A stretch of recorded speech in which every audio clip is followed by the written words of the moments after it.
That's it. It's just the school. Wow. And plus the highway's going to be 20 now.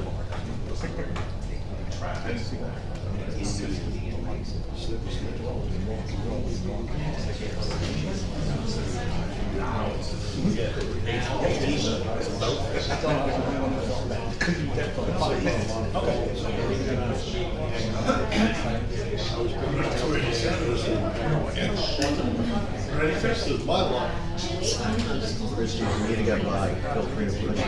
rise for the Pledge of Allegiance. Pledge allegiance to the flag of the United States of America and to the republic for which it stands, one nation, under God, indivisible, with liberty and justice for all.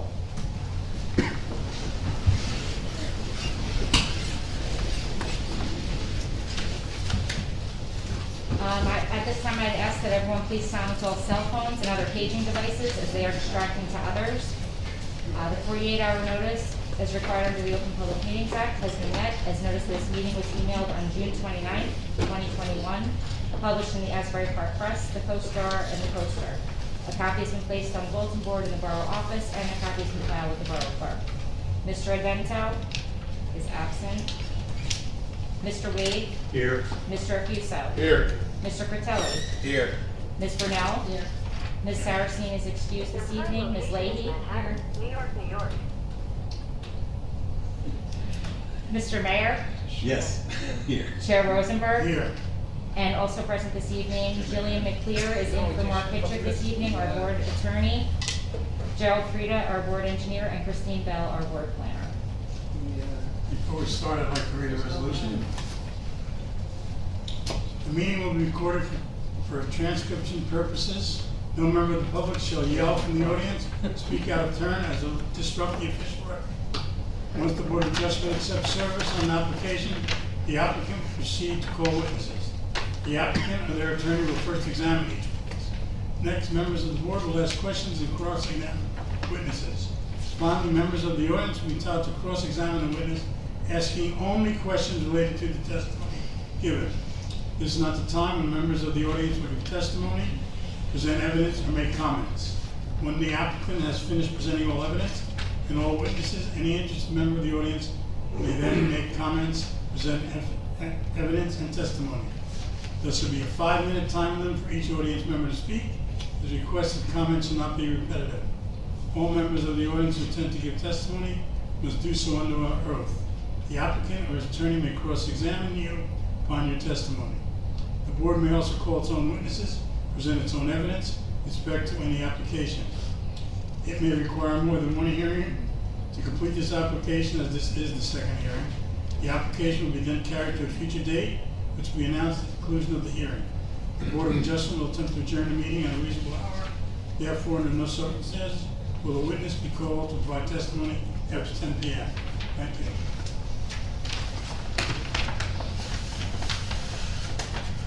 I make a motion that we approve minutes of the July 15th meeting. Do I have a second? Second.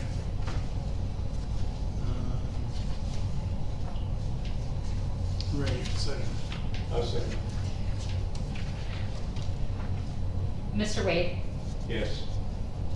Ms. Brunel? Yes. Ms. Leahy? Yes. And Chair Rosenberg. Yes.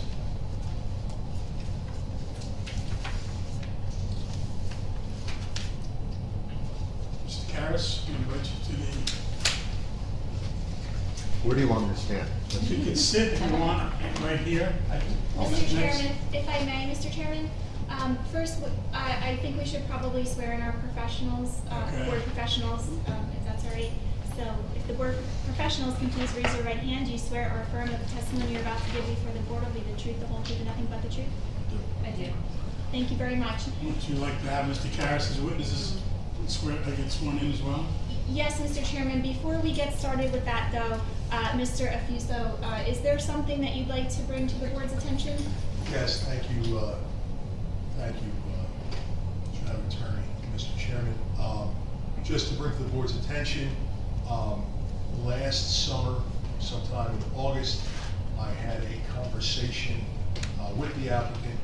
The conversation was of the nature where the applicant is friends with a college friend of mine, and it was brought to my attention that he also went to college with me. I made sure that there was no conversation surrounding this application, and I believe that I can be impartial. I'm glad to take any questions on that. Mr. Karas, is that all right with you? Mr. Afuso, if I can, I just have a couple of questions. Certainly. Just to reiterate what you just said, so you do not know the applicant personally, correct? I do not. And had you ever spoken to this applicant before that one Never. instance you spoke of? You didn't have any substantive conversation about this application? I did not. With the applicant? And you don't have any personal interest in this application, correct? I do not. And you don't have any financial interest in this I do application, not. correct? Okay, thank you very much. And just to confirm, you do feel you can proceed forward tonight and hear the application impartially and go to speak with the other board members and deliberate impartially, correct? I do. Okay, thank you very much. Mr. Karas, would you like to swear in anybody else with testimony? Yeah, we'll have testifying tonight. The professionals that had testified previously, plus our planner might have the opportunity to testify before. So, Ryan Lee, Chris Benarski, and my client Peter Siegel will all be testifying tonight. Gentlemen, if you could please raise your right hand, I'll swear you in. Do you swear or affirm that the testimony you're about to give before the board tonight will be the truth, the whole truth, and nothing but the truth? I do. Yes. Thank you very much. Mr. Karas, proceed. Thank you. Just as a little bit of a recap, we were here quite a while ago on this application involving property at 501 Lake Terrace. It is a multi-family residential complex. It's located within the R1 zone. Big lot size, 63,730 approximately square feet. My client presented last time significant amount of testimony in terms of upgrading the property. Because it is a non-permitted use, we need a D2 variance to, in a sense, expand a non-conforming use, and also number C variances for what we were planning to do with the property. Taken into consideration from the last hearing, comments of the board, and also comments from the public, we made some significant revisions to the plans, which we will be presenting tonight. My understanding, Ms. Bell, that you have to leave at 7:30, so the questions made that we lead off with our planner, which is fine. Thank you. All right? All right. And I'll let you take the hot seat and I'll stand to the side. Fantastic.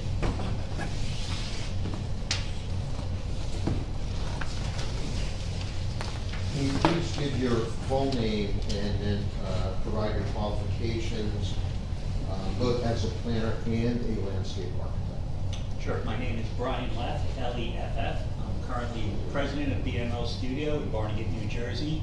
I'm a graduate from Cook College at Rutgers University with a Bachelor of Science degree in Environmental Planning and Design and an option in Landscape Architecture. Currently licensed as a landscape architect in New Jersey, New York, Pennsylvania, and Delaware, and a professional planner in New Jersey. Very accepting. Thank you. Thank you. Mr. Leff, you're familiar with this property, am I correct? Yes, I am.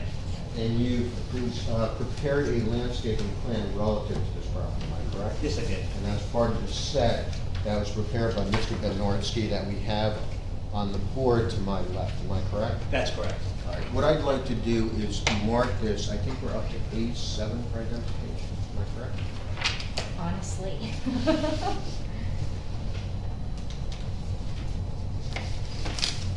I have the last one, A6, but I'm not sure that's correct.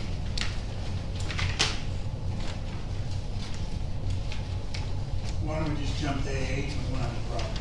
I was just gonna say, by the time I go through all this. I'm going to put that on the top, A8 for identification, and today's date is 9/30/2021.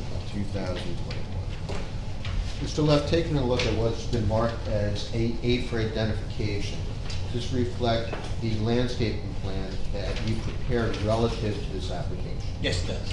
Why don't we go through this plan and please advise the board and the public as to what is being proposed for this site? Well, what's being proposed, basically, do you want me to start running through the planning testimony or just a basic? Let's do the landscaping first, then we'll get to that. Okay. Basically, what you have now is two buildings that make up an apartment complex. The overall idea was simple, make it look nice. Right now, it's very barren. In fact, I don't think there's any plants around the building at all, or the parking lot. Everything's just wide open.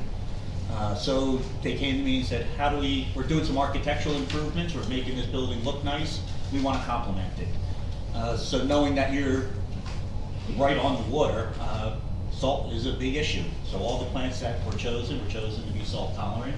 Most of them native. However, the native varieties are kind of limited in what's native and salt tolerant. So to keep it looking nice, we do have some ornamental plants that aren't necessarily native, but traditional and do survive in these salt conditions. Very common as you walk through any neighborhood, things like hydrangeas and daylilies, things like that. Now, there are immediately adjacent to this site are a number of residential properties, am I correct? That's correct. And were buffers created with the plantings where none exist today? There are some buffers, particularly along the western property side adjacent to the expanded parking area. There's a substantial evergreen screen that buffers that from everything to the west. There's also some evergreen shrubs that are at the end of the parking lot, but as part of the improvement that were made in this last revision, I believe that parking area is pulled a little bit further away from the property line due to some concerns. And right now we're showing some shrubs in there, but I will offer that we could probably put in some larger evergreen material and provide an even better buffer in that area. And none exist today, am I correct? Nothing is there today. Okay, so that creates the buffer between the adjacent residential properties and this parking area in this site, am I Correct. And you've also done, in the courtyards, we see a number of plantings and some beautiful little planting areas, am I correct? It's a matter of opinion, but yes. Okay. And that provides a visual interest from Lake Terrace, am I correct? Absolutely. Anything further with regard to the landscaping plan? No, it's pretty straightforward. Like I said, it wasn't a whole lot involved other than let's make this property look nice. Now, in terms of planning, you also are a licensed planner, am I correct? That's correct. And present your credentials relative to that, correct? Correct. Why don't we go through then the planning testimony, go through the application, what's been presented, and go through the C and D2 variants relative to this application. Okay, great. Since it has been a while since the last hearing, I do want to run through some of the basics on this and just make sure it's on the record. The tract is known as Lot 2.03, Block 7, within the borough of Bradley Beach. It's located at the southwest corner of Lake Terrace and Fletcher Lake Avenue. It's commonly known as 501 to 511 Lake Terrace. It's currently developed with an apartment complex consisting of 2 separate buildings, as well as some off-street parking, walkways, and other related elements. The tract is located within the R1 single-family residential zoning district, where garden apartments are a non-conforming use. The applicant is proposing to improve the property by increasing the off-street parking capacity, increasing the landscape plantings, and enhancing the building entrance. While the application does not propose any new units or increase the bedroom count, the proposed improvements will result in 13 additional parking spaces. Therefore, a D2 variance is sought for the application for the expansion of an existing non-conforming use. Additionally, the proposed improvements will require some relief from the Bradley Beach zoning ordinance. This includes a minimum front yard setback for east and west streets, 25 feet required, whereas 10.4 feet is existing and 6.9 feet is proposed. Maximum building cover, where 35% is permitted, and 48% is existing, and 41% is proposed. Maximum impervious cover, 60% permitted, whereas 60% is existing, and 68.2 is proposed. And the number of parking spaces, where 75 are required, and 23 spaces are existing, and 36 spaces are proposed. Then there's the parking space size, 9 foot by 18 feet required, whereas 9 foot by 18 exists, and some 9 foot by 16 spaces are proposed. The driveway apron width at the curb, a maximum of 26 feet is permitted, whereas 18.9 feet is existing, and 34 feet is proposed. The drive aisle width, a minimum of 25 feet required, whereas more than 25 feet exists, and 22.8 feet and 24 feet are proposed. And finally, the driveway setback. All ingress and egress drives for multifamily uses should not enter a public road closer than 30 feet to any property line, whereas the proposed expansion of the Lake Terrace driveway will reduce the setback to 22 feet. Now, there's also some existing non-conformings on this property that will not be impacted by this application, and we're asking them to remain. And those include the minimum front yard setback for the north and south streets, where 15 feet is required and 12 feet is existing and proposed. The minimum rear yard setback of 25 feet required, where 2.7 feet is existing and proposed. Minimum side yard setback of 5 feet required, whereas 1.8 feet is existing and proposed. Minimum residential landscape buffer, 5 feet required, whereas 0 feet is existing and proposed. Driveway setback, 5 feet required, whereas 1.1 foot is existing and proposed. The maximum driveway per lot, 1 is permitted per lot, and we have 2 existing and proposed. The minimum driveway setback from an intersection of 50 feet required, whereas 47.4 feet is existing and proposed. A driveway setback of 30 feet required, whereas 1.1 foot is existing and proposed for the Newark Avenue driveway. As these conditions will not be impacted and have not caused any negative impacts to the community, there are no negative impacts associated with their continuance. Rectifying these conditions would cause an undue hardship upon the applicant. First, I'd like to take a look at the variances that are associated with the improvements that are being proposed. The first being the front yard setback, where a minimum of 25 feet is required and 10.4 feet is existing and 6.9 feet is proposed. Both conditions relate to the northeast corner of the property, where the existing setback to the corner of the building is 10.4 feet from the Lake Terrace right-of-way. The proposed variance relates to the covered entry that is proposed along the north facade. This entry will be constructed in the same location as an existing unroofed concrete stoop. The covered area will provide some shelter for users entering the building and will enhance the aesthetic appearance of the building. This will provide a better visual and physical connection to the Lake Terrace streetscape. The new roof will not be any closer to the street than the existing stoop. However, once it's covered, it is part of the main structure and triggers the need for the variance. As this is an open porch area, it will not increase the perceived mass of the building and will not interfere with any existing sight lines. The benefit of granting this variance outweigh any negative impacts which may be realized. Similarly, the maximum building cover, where 35% is permitted and 40.8 is existing and 41% is proposed. Again, this requested relief is minimal and relates to the proposed covered entry along Lake Terrace. There's no increase to any interior building space, no increase to unit count or density, and this will be constructed over the existing concrete stoop, so it won't even have an increase to the impervious cover. The benefits of constructing shelter over the existing doorway outweighs the negative impacts which may be realized. Maximum impervious cover, where a maximum of 60% is permitted and 60% is existing and 68.2% is proposed. The increased cover relates largely to the increased on-site parking, where we have 23 spaces are currently provided and 36 spaces are proposed. So we're increasing by 13 spaces.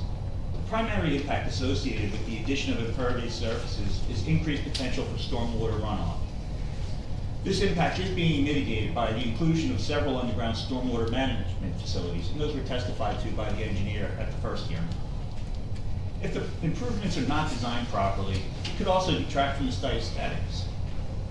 This impact is mitigated by the introduction of a substantial amount of landscape plantings throughout the property, including screening of the Lake Terrace parking area. Permitting the increased cover will reduce the on-street parking demand by providing additional parking on the site.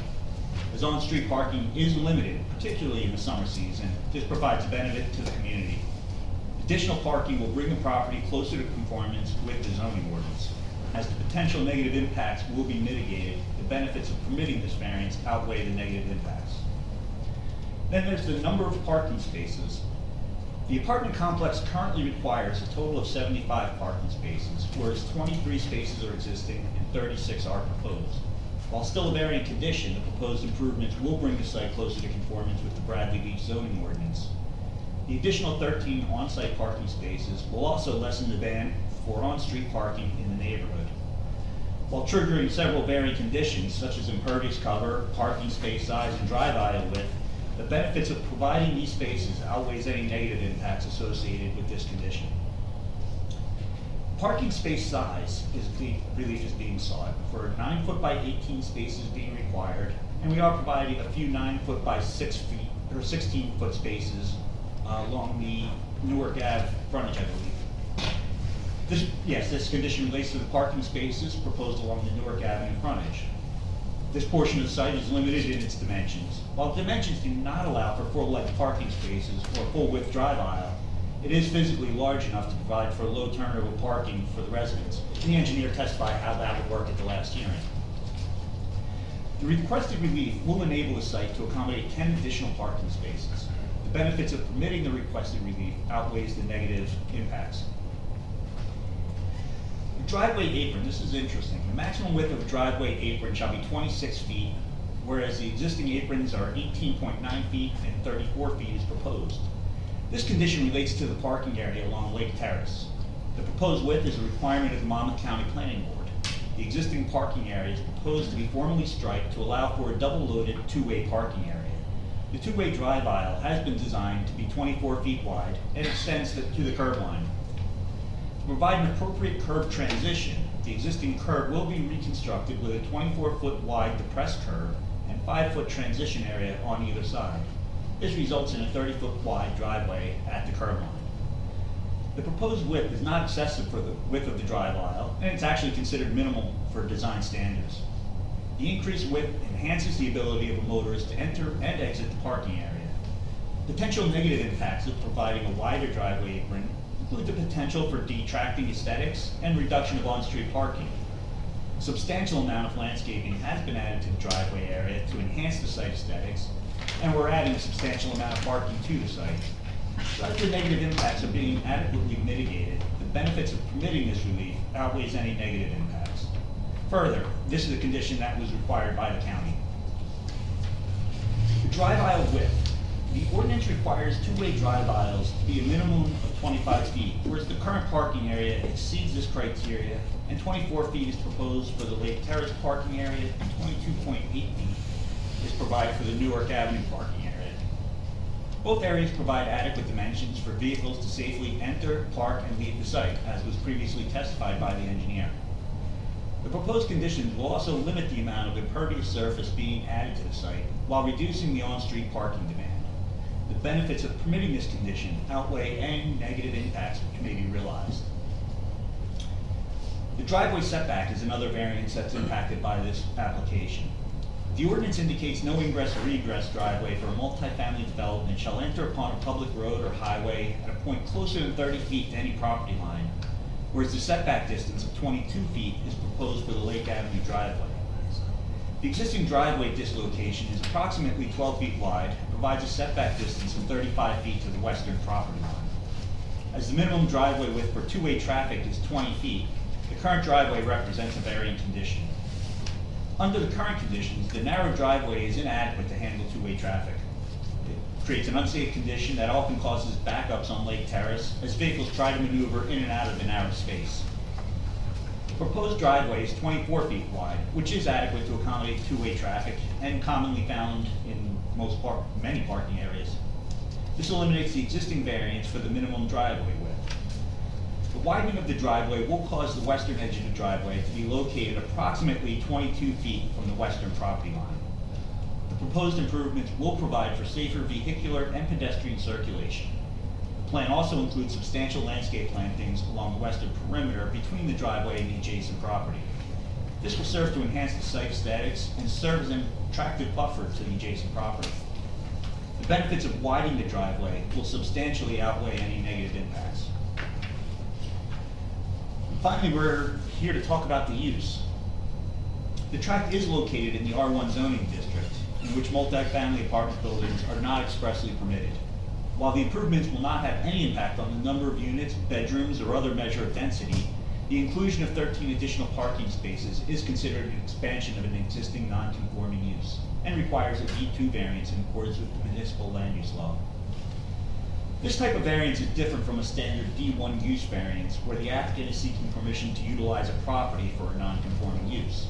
As an existing use, it's presumed that the use is appropriate for the site, and the application should be viewed in terms of the impacts of the proposed improvements. The main impacts of the proposed improvements will result in additional on-site parking, enhanced pedestrian circulation, and enhanced site aesthetics. In my professional opinion, these improvements are beneficial to the residents and to the surrounding community and only serve to enhance the ability of the site to accommodate the existing use. they don't hinder it in any way. The proposed improvements will advance several of the goals of the municipal land use law. And those are to provide adequate light, air, and open space. Although a variance is sought to reduce the front yard setback along Lake Terrace, the encroachment is an open-air addition which will not impede the views or encroach on the light, air, or open space of any adjacent property or use. The covered entrance is actually being constructed in place of an existing uncovered entry and doesn't expand the footprint of disturbance. The next goal is to promote the establishment of appropriate population densities. The proposed improvements will not have any impact on the number of units or density of the tract. And finally, to promote a desirable visual environment. The proposed improvements include a substantial amount of ornamental landscaping to enhance the site aesthetics. So in summary, the applicant is proposing certain improvements to the existing apartment complex on lot 2.03, block 7.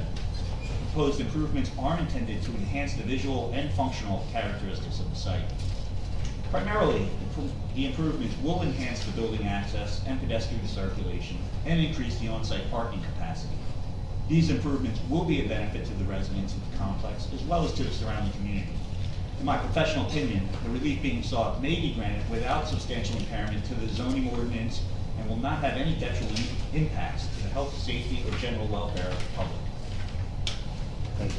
I have no further questions. Comments from the board? Anybody? Hello, girls? Any question, no questions from the board? Any comments, Julian? No comments. Chair Rosenberg, I would just like to say that I agree with the testimony given by the applicant's professional.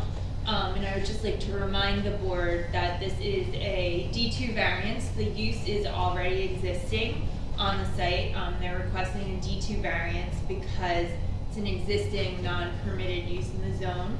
While there are a number of variances, C variances associated with this site, a lot of them are existing also, and they're making proposing a lot of aesthetic and site design improvements to the site. So if the board votes favorably on this application, all of those improvements will happen. If the board does not vote favorably on this application, the site will continue to operate as it is today, because it's already there. Any questions for Mr. Leff from the, Well, before you go there, I have a question on the landscape architectural side, if I could. Okay. You had made a comment that you could do more evergreen planting along the back Yes. piece. Is that something that the applicant would agree to going forward? Yes. So, Mr. Chairman, that's something that if approval is granted, we're probably going to want a condition that says additional evergreen plantings along that back piece of property by the dumpster and in the parking area should be provided. And we would stipulate to it. Thank you.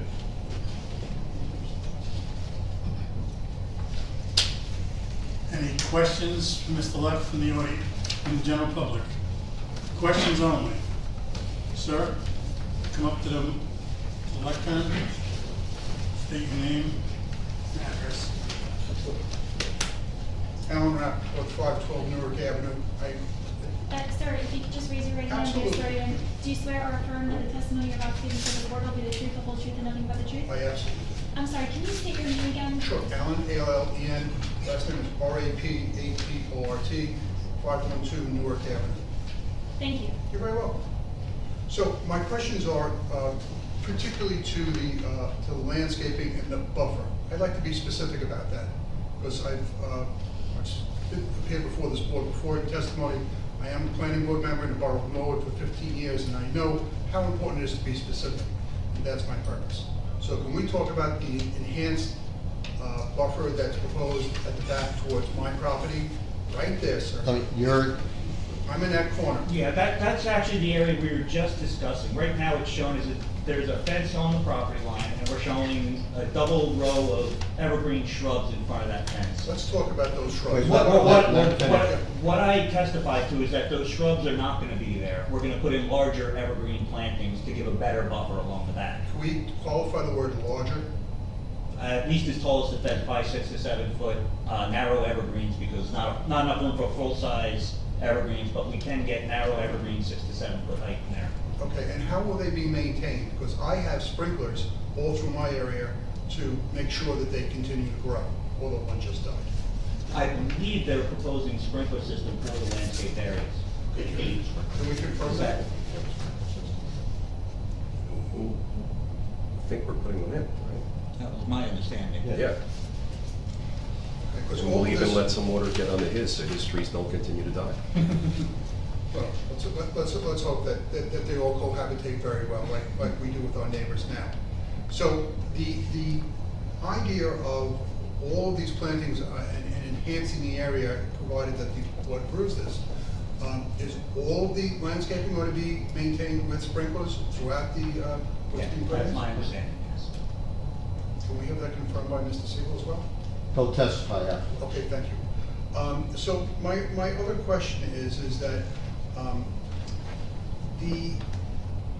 and I know the engineer is not here, and if you can speak to it, I'm. No, the engineer is. Engineer is here, he'll be speaking later, we're just out of order. I'll answer the question later. I know the planner's got to leave. Okay, honestly, for that part of it, my next question would be to the engineer from the testimony. Thank you very much. Does somebody else have questions, please? Yes.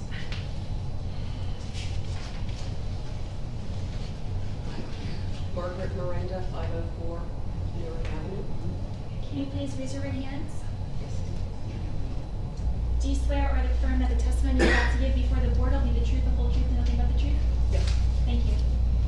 I live on the west side of the Newark Avenue parking lot, and there is no landscaping. No, there is not. There. So could we consider putting some landscaping there? Because what has been proposed is plastic slats in the existing fence, which will cut off the airflow to my garden.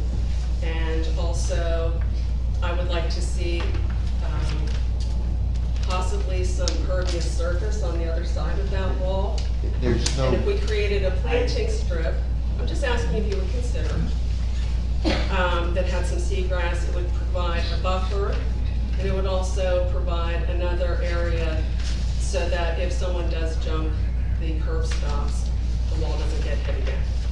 I don't believe there's any area to do anything. Yeah, that was gonna be my comment, I think we're handcuffed in that area, I don't think we have room to provide any additional plantings.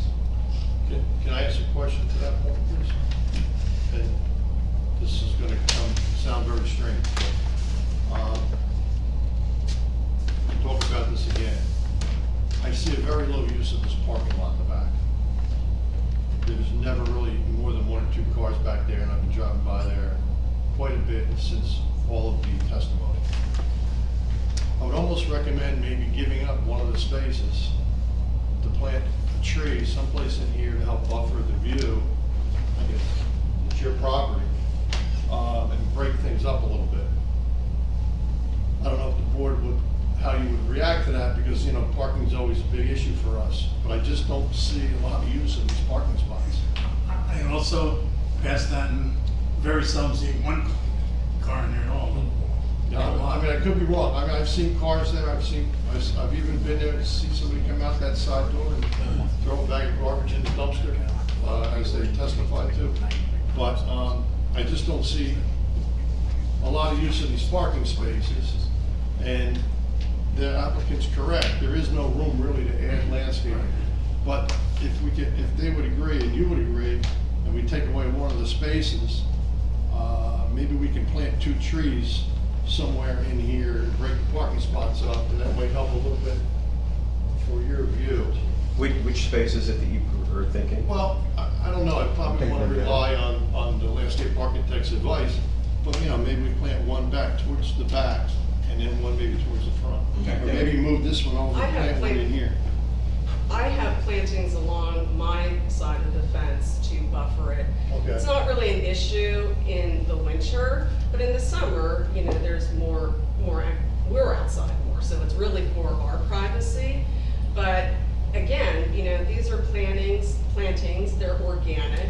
So to put plastic petroleum slats in a fence, it's gonna cut off the airflow. to my garden. It's not aesthetically pleasing.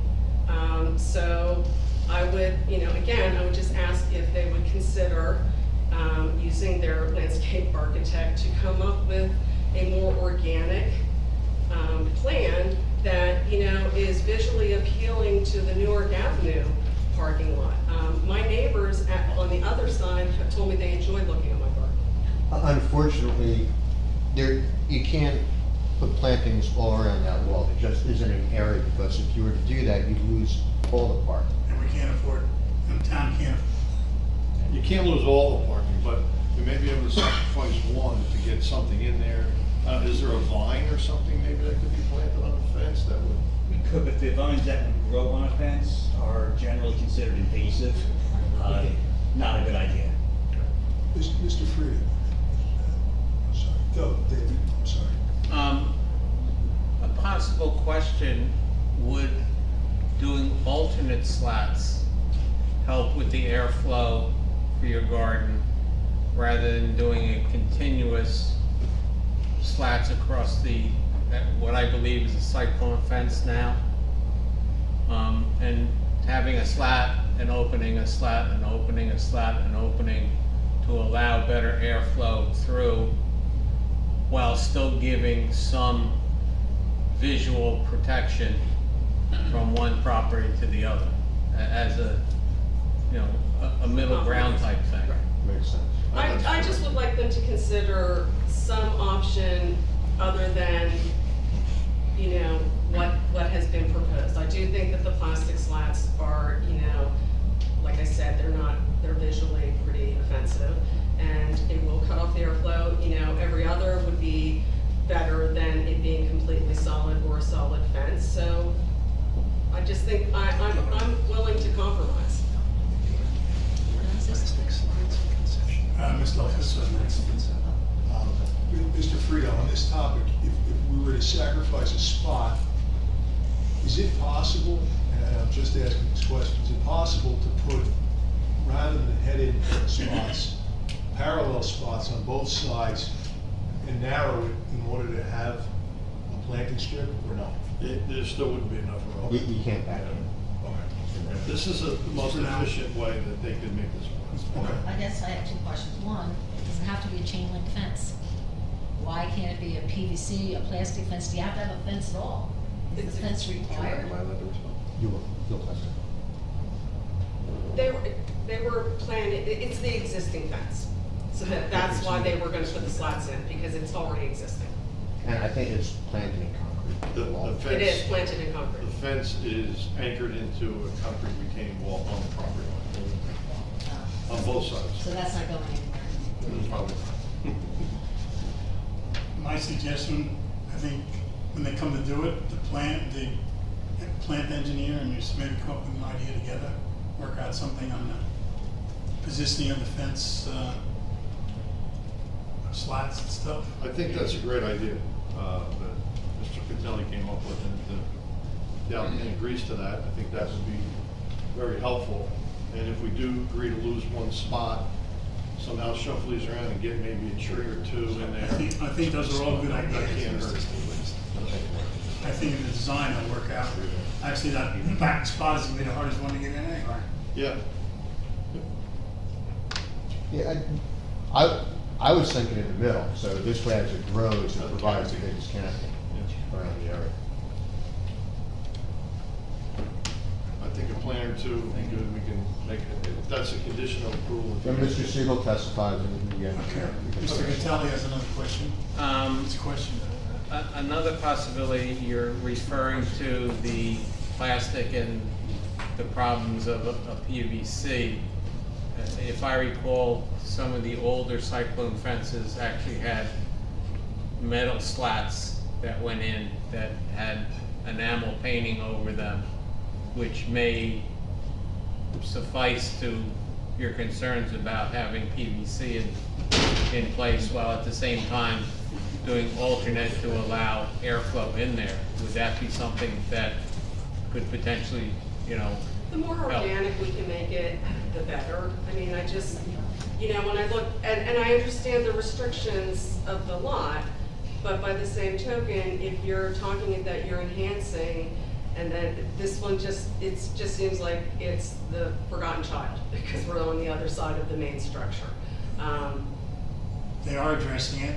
No, I understand, but I'm just saying, like, when you look at these things and you see all the landscaping, and then you see this, and again, I'm not an engineer, so I'm not aware of the of some of the issues as far as spacing. So that's why, I was asking, would you consider this? Okay, thank you. Thank you. Any other questions from the, sir? Questions? Please state your name and address. Robert West, 518 Newark Avenue, Can you spell your last name? WPSD. Please raise your right hand. Do you swear or affirm that the testimony you're about to give before the board will be the truth, the whole truth, and nothing but the truth? I do. Thank you very much. I just a couple quick questions. First, to the board and to the applicant. Why we have all these beautiful plans proposed here. All the considerations to beautify this property were done in retrospect to all the residents of Fletcher Avenue. No consideration or discussion was done at any time with any of the people on Newark Avenue. We look at the back side of this building and no real attempt is done to beautify or to increase the view of what we see all the time. So I'm just worried about that. Also, my concern is I would object unless it's a question at this point. Yeah, I was just about I was to say, asking, Mr. why West. was there no consideration to the opinion of the people on Newark Avenue as to what this would look like? It's all these beautiful proposals, but nobody ever talked to us to ask what we would see. Okay, so that's your question. That's my question. Also, Can you go through again the landscaping layout and the limitations with regard to the back of the building? Yeah, the limitations on the back of the building, you have a very narrow strip between the building and the property line that you could plant something. At the very least, that little area is necessary for maintenance, so trying to plant something there just inhibits them from being able to take care of the back of the building at all. I do believe that the architect had testified at the last hearing to some improvements to the back of the building that were going on. Particularly in response to some questions that came up during the original hearing, and the architect is here to describe what the back of the building actually looks like. But from a landscape perspective, there's simply no room back there to do anything that can be of any measurable value. Like I said, there are some enhancements to the building that the architect has testified to. The architect, sir. But from a landscaping perspective, there's nothing that can be done. Additional question in regards to the dumpster back to my property, which is now going to have a dumpster able to handle the 60 or so residents within 10 feet of my house. That also has been changed. Still seems pretty close. My concern is maintaining this dumpster on a property which doesn't seem to be maintained that well currently. I look out into a parking lot, which there's a dumpster there. Yeah, you just really have to keep it to questions, if you don't mind, and then you can make comments later. Just what, Sir, can I point out to you, one thing, the proposed siding to be installed on the existing rear of the building, if possible, the building rear will be painted to match the adjacent buildings. So they are going to upgrade the back of the building from what it is today. and then maybe lastly, why, to agree with some of the comments or in conjunction with some of the comments here, why is it necessary to increase this parking lot to this beautiful, big, beautiful parking lot, which has very rarely been used? Either parking lot through the holidays, through Memorial Day, Labor Day, 4th of July, there's never been more than 1 or 2 vehicles in that parking lot. So why do we need such a parking lot that's going to cover all this impervious area? I believe we've already presented testimony relative to that. Thank you. Any other questions?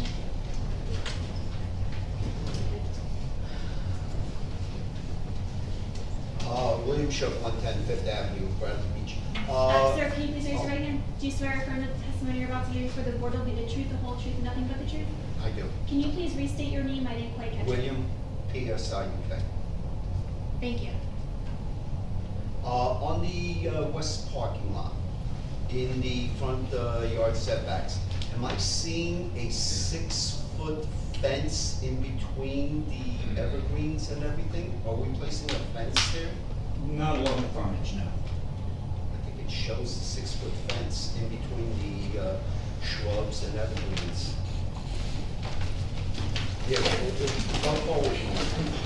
In between the shrubs, is there a 6-foot fence there? This is Proposed 6-foot Yeah, fence? it's just a line, that might be the setback line. It says proposed 6-foot fence. That's on the side. It's on the side? It's Yeah, not the the sides front are on the yard side, I setback? don't believe there's a 6-foot fence along the frontage.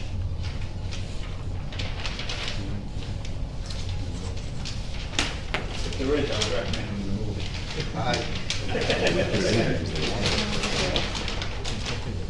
We put that in, just think about it. Yeah, I thought that was added at the request or as a result of some of the comments. Okay, yeah. It was added last revision.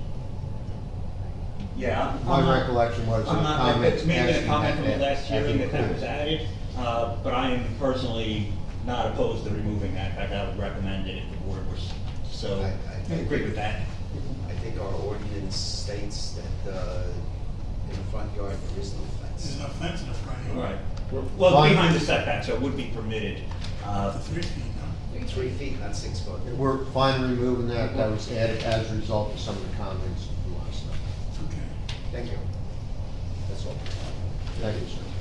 Which fence is that? I don't know what that. There's a small section of fence on either side of the Lake Terrace driveway that we will be removing. And let's put that in the conditions.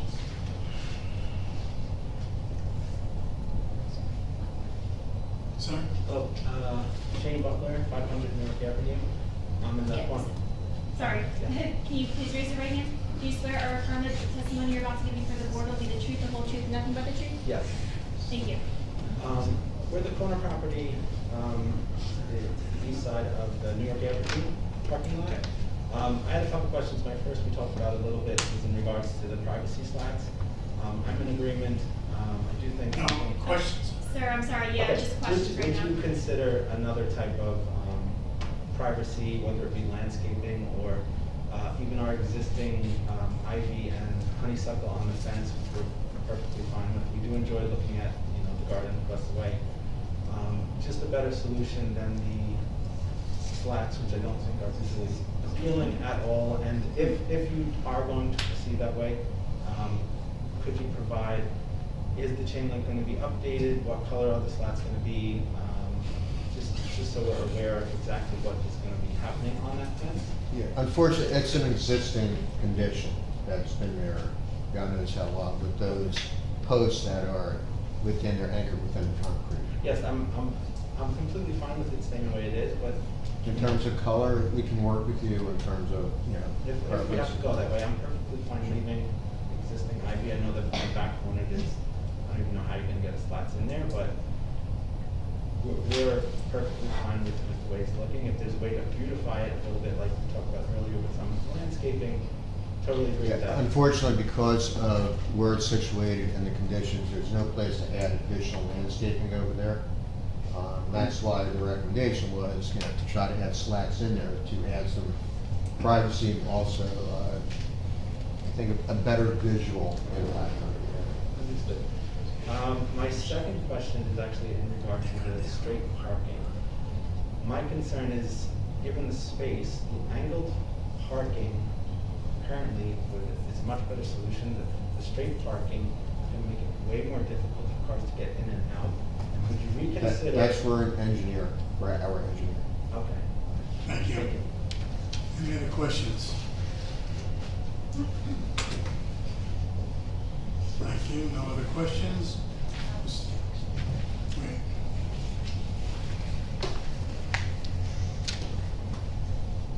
To the landscape.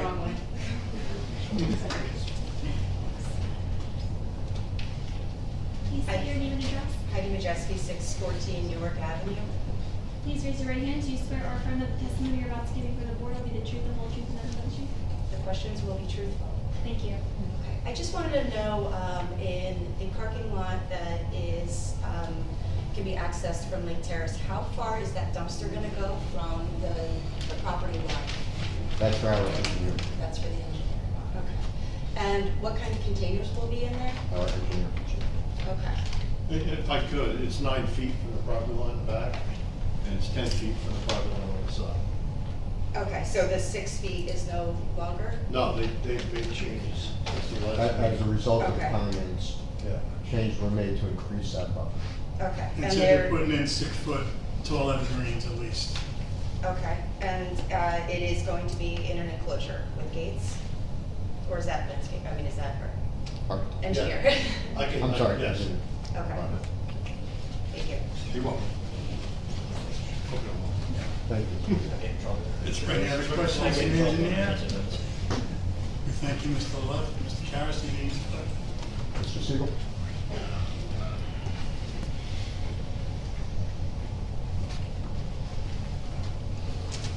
He's ready for this one? He's ready. Mr. Siegel, you've testified before with regard to this application, am I correct? Yes. And as a result of the hearing last time, comments from the board and also from the public, changes were made to the plans, am I correct? Yes. And can you expand on that, why those changes were made? At the last hearing, there was significant input and comment from the neighbors on things that they prefer were considered to be amended or get amended. And we took into consideration 100% of all of those comments and submitted a set of revised proposed plans, which is what's before us tonight, which incorporated all of those comments from all of the neighbors and the public who was at that last hearing. Our professionals worked quite hard and extensively to make sure that we incorporated all of those comments, because we wanted to come before the town with a proposal that was inclusive of everybody's needs. There was a question with regard to landscaping on the site before from one of the residents. Is this site going to be, sprinklers for the landscaping? Is it going to be sprinklers? So it's my understanding that there is an irrigation plan. It's also my understanding that a lot of the plantings, that some of the plantings are grasses of the type that don't require specific irrigation and are okay with natural, just existing naturally. I don't know, I don't recall or know which part of the landscape plan or plantings are those, but I do know that there's an irrigation plan. It's my assumption that all or significantly all of the property is going to be irrigated to provide water for this expensive landscaping plan that we're putting in. I seem to remember one or two things on the corner of Fletcher Lake and Lake Terrace. I'm not recalling specifically, but we have the plan in front of us, so I believe it calls for irrigation. That's all the questions I have. Yeah. Okay. You're the permanent owner, if I'm correct? I am. You're blessed with this. I am. You just answered some question we heard before, so you said they asked for improvement to the back of the buildings. You said, what are you going to do there? Yeah, so at the last hearing, there was quite a bit of comment from the neighbors and from the public as to the back of the building. We incorporated, we committed to either continuing with the siding or painting, depending on what our contractor could achieve. If we can side it, we will. I certainly would rather have a uniform look. There's siding on a portion of the back now, right, where the garages are. I'd rather continue that and have it be continuous and consistent rather than siding and then painted surface. But so it's my intention to try and side it. If he can do it, he will. And if not, we'll have to go with the paint, probably an elastomeric paint material. Same color scheme. Of course. In addition, we incorporated, also along the back of the building, we incorporated, you heard the gentleman before me speak about it, we increased the buffer size and the size of the plantings because we wanted to address those comments. that came from the neighbors and the public last time as well. Okay, the sprinkler system, we'll see from the engineer. Do you have, is that laid out in a sprinkler flower? No, there's just, I think there's a note that said they'll provide it. Yeah. We'll make a comment as a condition that it would be part of the approval. Condition that it'll be sprinkled. It's hard to give you a detailed design on a sprinkler system for an area like this, property like this, that's quite broken up. If you had 8 different irrigation contractors out there, they do it 8 different ways. Yeah, they would. So we're gonna have to. That'll be one of the conditions. That'll be a condition of approval. Questions from the board? I do have step one. During the last hearing, we talked about access to the back of the building. What was holding you up from doing siding and/or painting was you couldn't get access. Since that time, from the first meeting to now, have you secured access to get this fixed or to remediate the situation? That was one of the questions. I'm sorry. Well, this testimony was given that you couldn't continue the siding because of the narrow area of working.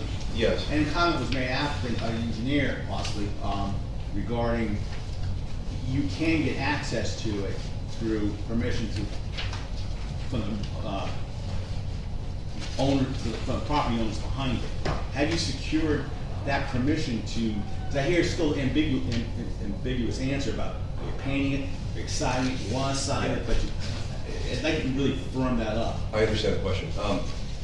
The answer is no. I've not yet secured access from the neighbors on Newark Avenue to do that work. I would assume that in the normal course of actually doing the work, I just procure the access at that time.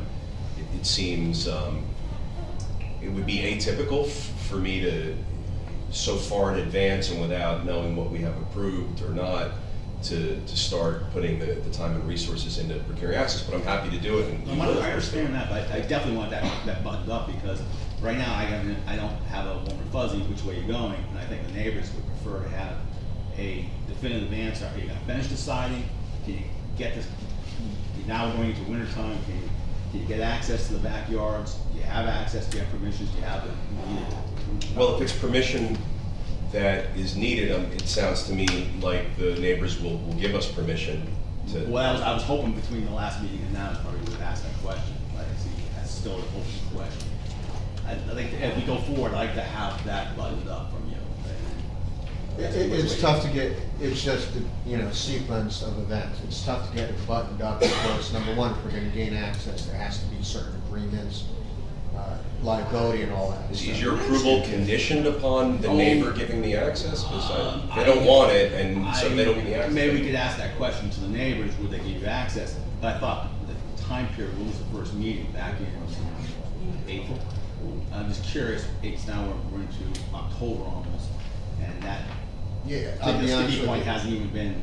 During the course of the hearing, it would not be something as an attorney I would normally look to get, but certainly. You know where I'm coming from, though. Yeah. I do. And I think I'd rather have a siding. Yeah, I'd rather have the siding too. I certainly wouldn't want to have the understanding that the approval is conditioned upon having access to get the siding. I have one member of many. Yeah. I'm just saying. But it seems a little. No, it could be, if reasonable access is provided, every effort then will be made to do the siding of the building. But unfortunately, we can't dictate to the neighbors. We'd have to get an agreement for that access, liability agreements and stuff. We're talking, how many projects we're talking about, possibly? Four. So those 4 neighbors are probably, I don't know if they're here or not, that you have names and addresses, you can probably, if you can get that, if you can get, as part of maybe going forward, you can at least agree to initiate that process ASAP. Yeah, that's not a problem. Okay. Yeah, sure. Okay, that's, just, that was a sticking point back then. Okay. So, the way I understand it then, it would really be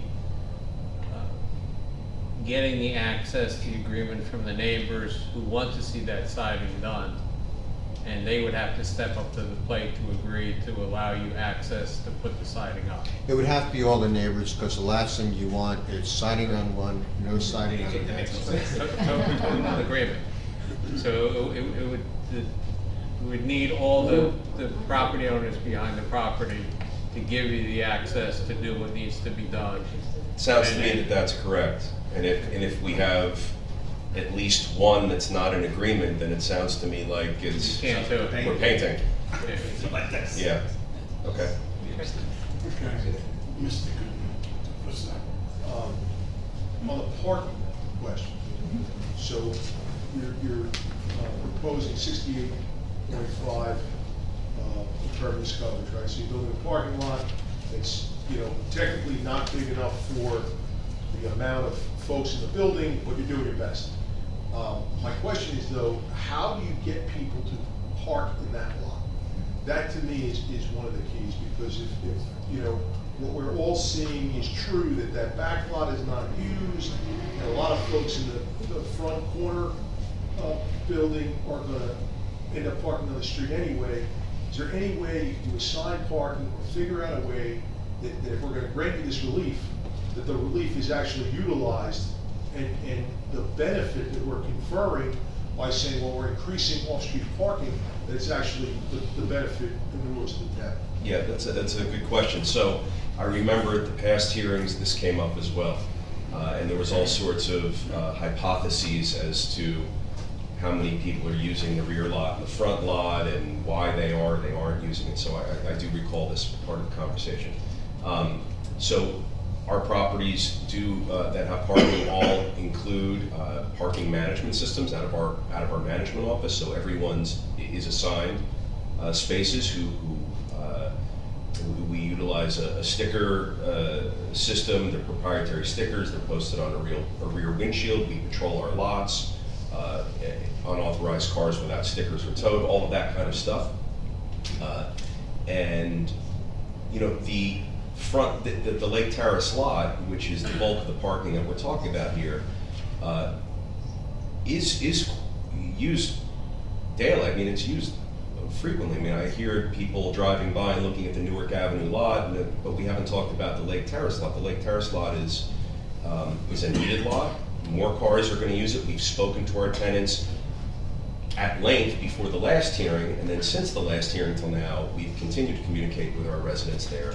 And 100% of them have expressed a demand and a need for nicer, better, safer, just better parking. I mean, it's sort of like a half grass, half gravel pit right now. But still, even in the current conditions, a lot of cars are still using it. I drove by today, there was, I don't know, 12 or 14 cars there. I continue to see the cars using the lots, and we'll continue to encourage and or require people to use this lot. Look, I'm not looking to spend all of this money for no reason. Sure. So the last thing I want to see is that we go through all of this, all of us here in the community, not just me and my team, but all of us go through all these hearings and this effort, and then have nothing become it. So I think it's a very fair question, and we will take appropriate action to make sure that the lot gets used to the fullest maximum potential that it can be. I mean, we're not looking to create these spaces for nothing. I get that, but is there, and I'm asking you as a property owner, is there a mechanism that you could use to get these folks off the street and into the lot? Unfortunately, legally, unfortunately, that's enforcement by, and it comes down to the ordinances of the city, whether or not there's any type of ordinance that you have parking, you can't park on the street. That's municipal type thing, it's not on the property owner. I can say from experience of doing these types of applications, multifamily, if you provide a decent parking lot, and it's a safe parking lot, people will park there, as opposed to parking in a street where you're driving around looking for a parking space. It's that old saying, we build it, they'll come. It's that type of thing. I just feel like you have privy of contract between the people that are renting and you, and there's got to be some enforcement. But Forget about the city itself. But you can't, because the landowner doesn't have the ability to ticket or force people that decide to park on the street. I get it, I just. But What do you they- suggest? I don't know. I honestly, I don't know what the answer is, but to me, you know, if we concede that that back lot is not used at all, which it seems not to be, or used very sporadically, you know, we're in a conundrum here, because it's a strange shaped lot. And human nature, and I know I said this in the other hearing, human nature is human nature. I'm gonna park in front of my house, I'm not gonna park all the way around the corner in the big parking lot.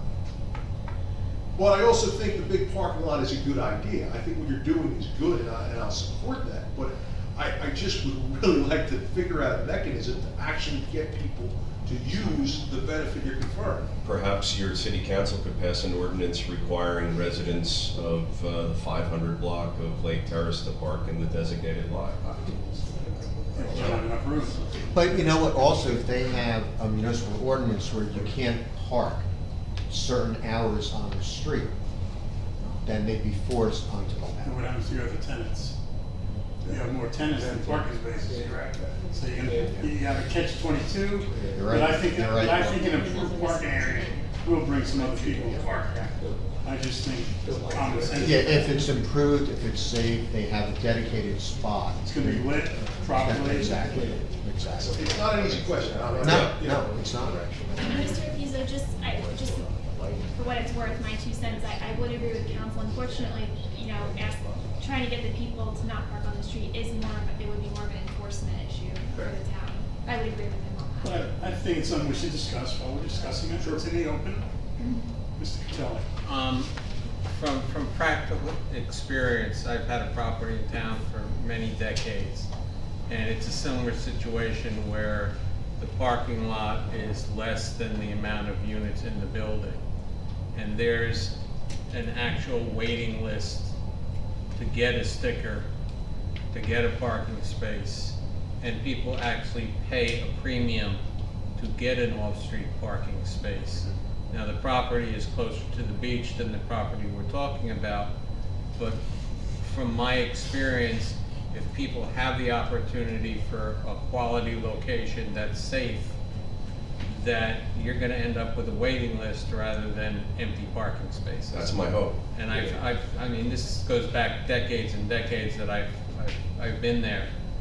How many residents in your property? It's like 55, 65, and I think there's only about 20 or 25 parking. Is it near my property? Can we handle the overflow? No, but it's a similar Unless you get a situation. shuttle bus.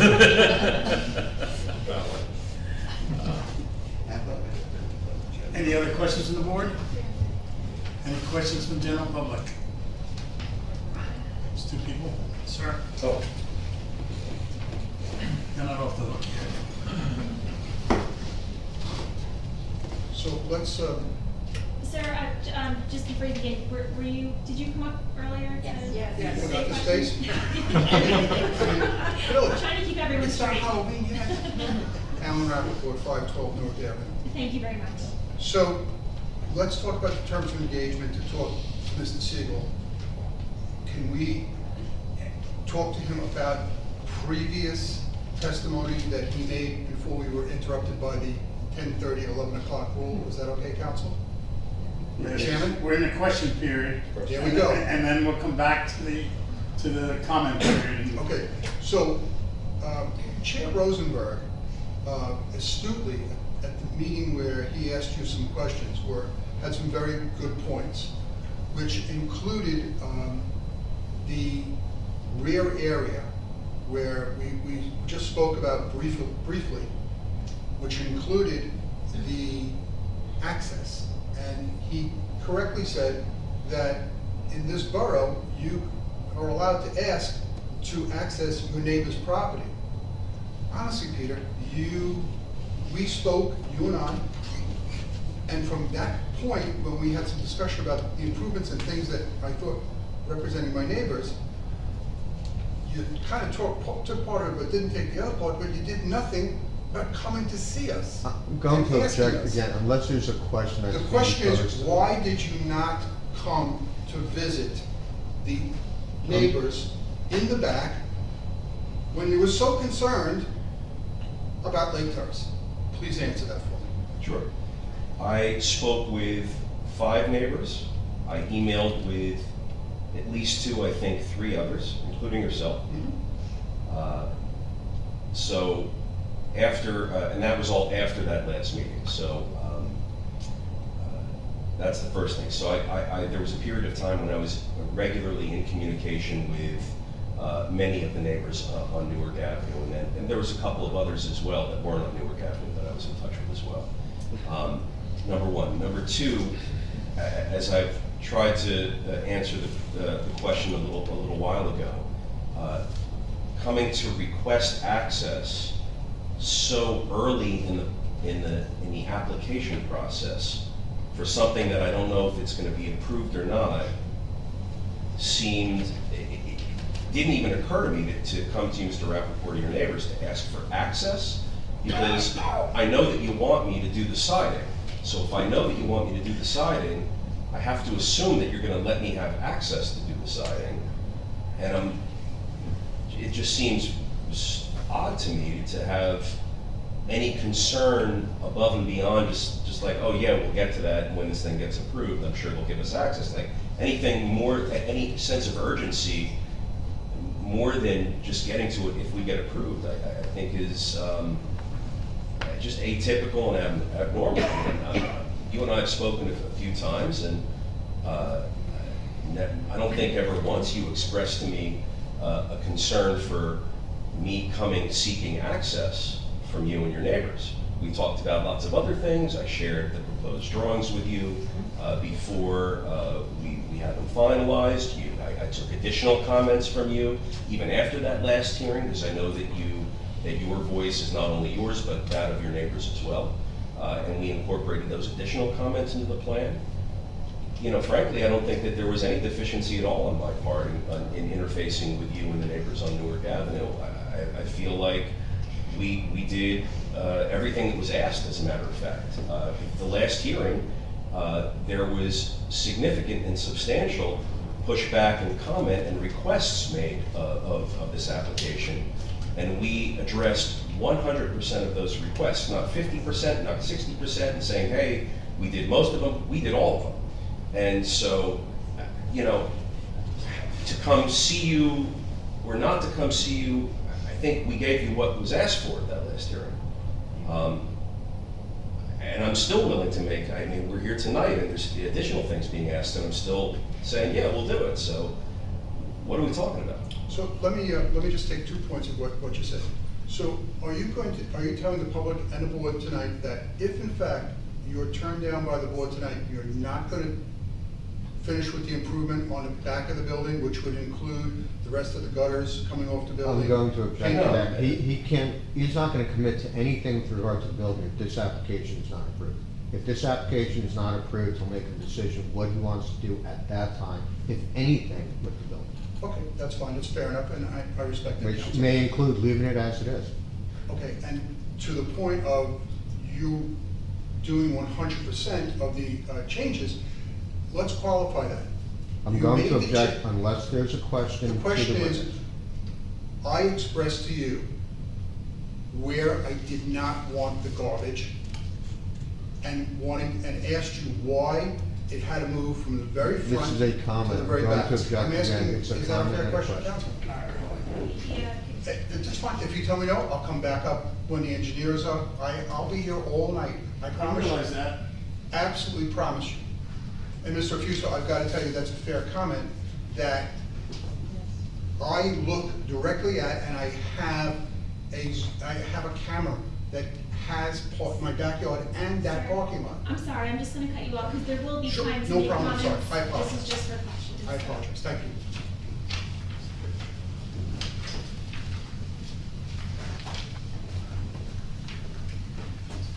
Hi, Margaret Miranda, 504 Newark Avenue. Thank you. At the last meeting, it was discussed about adding Question. gutters to. Repeat the question. adding gutters to the back of the property, are you going to do that? I believe we said we were doing that. I just didn't see any It's part of the reference. testimony. Yes, we're doing He that. committed to that. Okay, I wasn't sure, I didn't. It's on the plan. He committed to that. All right, I just Yeah. wanted to make sure. Thank you. Thank you. Thank you. Any other questions from the public? Thomas J. Cohen, 612 Third Avenue. Questions to him, please. Sure, do you swear affirm that the testimony you're about to give with the truth, the whole truth, and nothing but the truth? I do. Thank you. Mr. Siegel, are you familiar with the building at 301 Main Street in Bradley Beach? I'm going to object as to the relevance. The parking, sir. The parking issue. I don't see the relevance to this property. Well, no, it's a previous approval for parking that is assigned parking. And I'm getting to the point where I want to ask Mr. Siegel how he's going to assign the parking, just like the planning board asked for assigned parking at 301. Well, instead of asking about the building, why don't you ask about assigned parking? Well, that's what we're going to do when we get there. But Mr. my Siegel, how will you assign the parking? There you go. I'm not Thank being you. adversarial, sir. I just want to establish what it's going to be.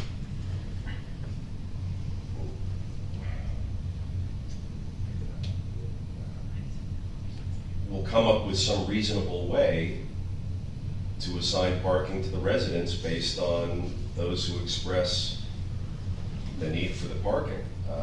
Most of the residents have cars. We'll stripe out and number the spaces and correspond the spaces to the apartment number that they live in, if that's possible. If it's not, then we'll deploy some other reasonable parking management system. Will there be a rental differential whether you have a space or not? Objection. It's not appropriate for this application. Do you have any other questions, sir? I'm going to agree with that for right now. Okay, thank you. Sir, I'm sorry, can you just repeat your last name and street address? Sure, 612 Third Avenue, Thomas J. Cohen, C-O-A-N. Mr. West? Thank you. You still have a question, Mr. West?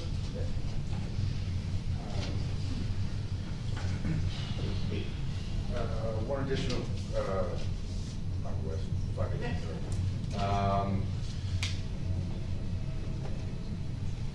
Turn this into a question. About a tree in the southwest corner of that property, which this might go to the landscape designer. There's a rather large, partially dead tree that is completely intermingled with all the power lines that feed at least two of the houses on the road. And it's connected to a large pole that has 3 transformers on it that feeds part of your building. Is the tree on my property? Yes, it is. It'll be removed as part of the plan. Yeah, because that's, I just realized that has not been any discussion, it's not on any plan, but it is. Yeah, that's fair, Yeah. very fair. I don't know the tree in particular. I'll take your word for it that it's there and that it's all. I see it, and I've been worrying about that forever. Yeah. If I can have our landscape architect just respond to that, maybe that'll help me. But in the very southwest corner, right there, there's a very large, fairly old tree that the power lines for at least What 2 I'm- properties go right Give me 1 sec. What I'm gonna do is, I'm gonna mark the aerial as A9 for identification with today's date. Just, Is there a date on that? yeah, and what I'm gonna do is also indicate for A. The date on this is 9/15/2021. Similarly, for A8 is 9/15/2021. I've got to do that Thank you. before. All right. The tree that you're talking about, I'm just looking at the aerial. Is that the one in the back? You want to get closer, Mr. West? All right, That should be Sure. deeper into that corner, onto the extreme This- corner, yeah, right, right there. this right one. there. Right. Not the one in the center, there's one in the center by the large light pole. They're both, they're all getting removed. Right. There's Yeah, nothing, the nothing other one is staying. scary, because that one has wires all through it, that comes down. He said that we're going to come down. Yeah, okay. Or repair. Thank you. Thank you. Excuse me, Mr. Chairman. Mr. Cohen, I apologize because if you're still interested in restating your question, I would like to hear it again because I'm thinking I might have made, I would like to rethink what I said about that, if you don't mind. Sure. rental differential for the residents who have the parking? Again, I'm gonna check, economic considerations are not appropriate. Rents, what people are paying for is not appropriate before the zoning board.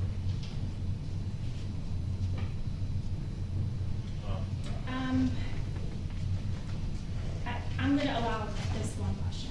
The question relates to the utilization, that's all. Thank you. Utilization. Yes.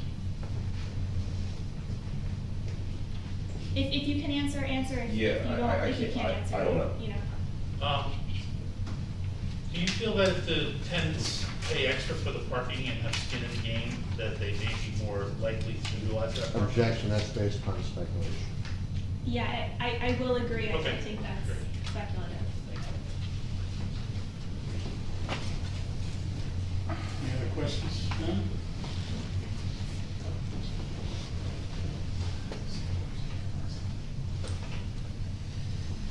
Heidi Majeski, 614 Newark. I just wanted to get a better understanding of why you're increasing your impervious surface. When, I know you see like it's part grass, part gravel, but the grass is actually takes on a lot of the water right now. And with the other people so close behind, you know, you're increasing your impervious surface, and I just don't want to understand why when nobody parks there currently. If I May I leave that for the engineer? That's exactly what I was gonna say. The engineer will address the stormwater management and all that in the impervious when he testifies. Well, okay, but your desire to increase the impervious surface when it's not something that your tenants are asking for. He doesn't desire to increase it, he's increasing the parking that as a result will increase the impervious. Correct, but why increase the parking as That- an item, you know, for tenants that obviously are not asking for it, they No, are that's not parking? true that they're not asking for it. Okay. That's They that's do call completely it- 180 degrees opposite from what I've been saying. We've been in communication with our tenants, and they have all said to me that they will use the facility if we make it the way they were proposed. If you improve upon it. Yeah. Mr. Siegel, would you be requesting additional parking for this site if there is no need to have it for your tenants? Sorry for laughing, it's tantamount to banging my head against a brick wall at a huge cost, so no, I wouldn't. Thank you. Yeah, I guess, thank you. Any questions, Mr. Siegel? Continue. Thank you. Harris. Chris? Switch this backwards. Who is this, the engineer? Correct.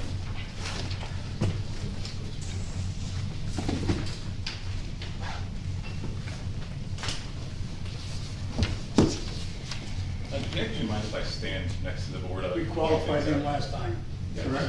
That is And I correct. was sworn in Yes, earlier. he's been sworn in. Okay. So I wanted to address a couple things regarding the plans. Take a look at what's been marked as A8. A8, yes, correct. So there was a lot of talk about the parking and the use of the parking, and I just wanted to, I was itching over there just to try to like explain, you know, part of the reasoning behind it in addition to everything else. This parking lot entrance right here is very steep, as you know if you drive by the site, and it, as Brian testified and I testified previously, it's very narrow for two-way traffic. So it's right off the bat. If I was living here, I don't know how often I would use that parking lot as it currently exists. That's my opinion. It's not my professional opinion, but it's my personal opinion that would be a very hard sell for me to use that parking lot because of the steepness and the narrowness. Anyone coming off of Lake Terrace, as I previously testified to, would have to wait in Lake Terrace before a car exits to be able to get into the parking lot. It's just so much easier to find an on-street parking space. I mean, Lake Terrace is a major artery going into Bradley Beach. correct, and as shown on the plan, it's also County Route 18, which we've been dealing with the Monmouth County for improvements, and so that's one of the things we had to actually widen that a little bit more to be consistent with their standards. And when I say widen that, all I mean is the flares that we were talking about, the transitions going to meet the depressed curve. So visually, you don't really see it. It's just you go from a 0-inch reveal being flush and going, or the press in this case, you would have an 1.5 inches. I'm getting technical, I apologize. But the parking is much more attractive for people to access now because you have a full 24-foot wide two-way lane. So anyone coming off of Lake Terrace can easily turn in as someone is sitting there in their car trying to turn out. So that at that case, it's gonna be turned around a little bit easier. People are gonna be able to get in, get out. You have a nice turnaround there. You have nice striped, paved, fully paved parking area, and it's just a much better situation for this parking lot, which it seems, based on testimony, based on everything, all the units are over here. This parking lot, I think, is gonna be at capacity 100% of the time. Again, personal opinion, but. Does it also provide a better situation with regard to Lake Terrace, because cars are not going to be backing up, waiting for cars either ingress or egress? Yeah, yes, and I previously testified to that at the last hearing. Regarding the Newark Avenue parking lot, I just wanted to remind the board and the members of the public that currently this parking lot is angled spaces, and it's angled spaces are typically used for one-way traffic. It's angled at a way that it's coming, it's coming off of Newark, and you could pull right in. But to pull out, you almost have to, jackknife your car to do it, and it's not very well set up for that. As Mr. Frieda had said before, this is the most efficient layout for the parking, doing perpendicular stalls, and we have enough parking space for the car to park in the space, and we have enough space for them to back out safely, turn around, and get out. Currently, the parking lot, I parked there when I did my site visit early on in the project, and there was a couple cars there. I think there was a maintenance car, a couple, maybe some residents. I'm not sure who was parking there, but there were a couple cars there. But to get out, it was a struggle. So I think that this, just changing the striping, will make this a little bit more utilized. I can't testify to whether anybody will use it from the location adjacent to their unit, but from a layout perspective, I can testify that it is a better layout than was previously done. So I guess the hope would be that people are going to utilize it more. Right now, it's unless you're parking not within the stall, so you're kind of a little parking perpendicularly, it doesn't really make sense to park there in general. This is a much better layout, so I think people will park there more often. So now I'm going to go back to the beginning. I just wanted to get that on the record first, and tell you of some of the changes that occurred as part of the previous hearing. I don't know if it's better to be. Can everyone see it over there, or is it the angle?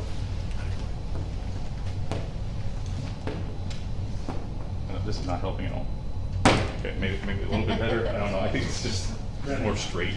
Okay, so as we have I think said multiple times, we focused a lot of the area of improvements and changes in this back area on the Lake Terrace parking lot due to a lot of the feedback from the community. We increased the buffer to the lot 9.01 to 10 feet, which before it was much closer. And on the lots 10 and 11, we have the closest spot's 6.5 feet, but the furthest spot is 9 feet, and that's where the parking is, and that's where the dumpsters are. So the only reason we have that 6.5 foot there is to give a little bit of a backup space for this one car at the end here.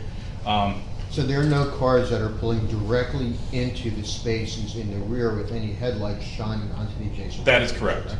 That is correct. And this is an enhanced buffer, like I said, so it's you have more room there than you previously did. You have over the 5 foot that we would have for the borough. And in this area where there is head-on traffic, we do have 10 feet there, and as Mr. Leff testified, we're going to have a little bit more advanced screening and evergreens back there to even further block the headlights.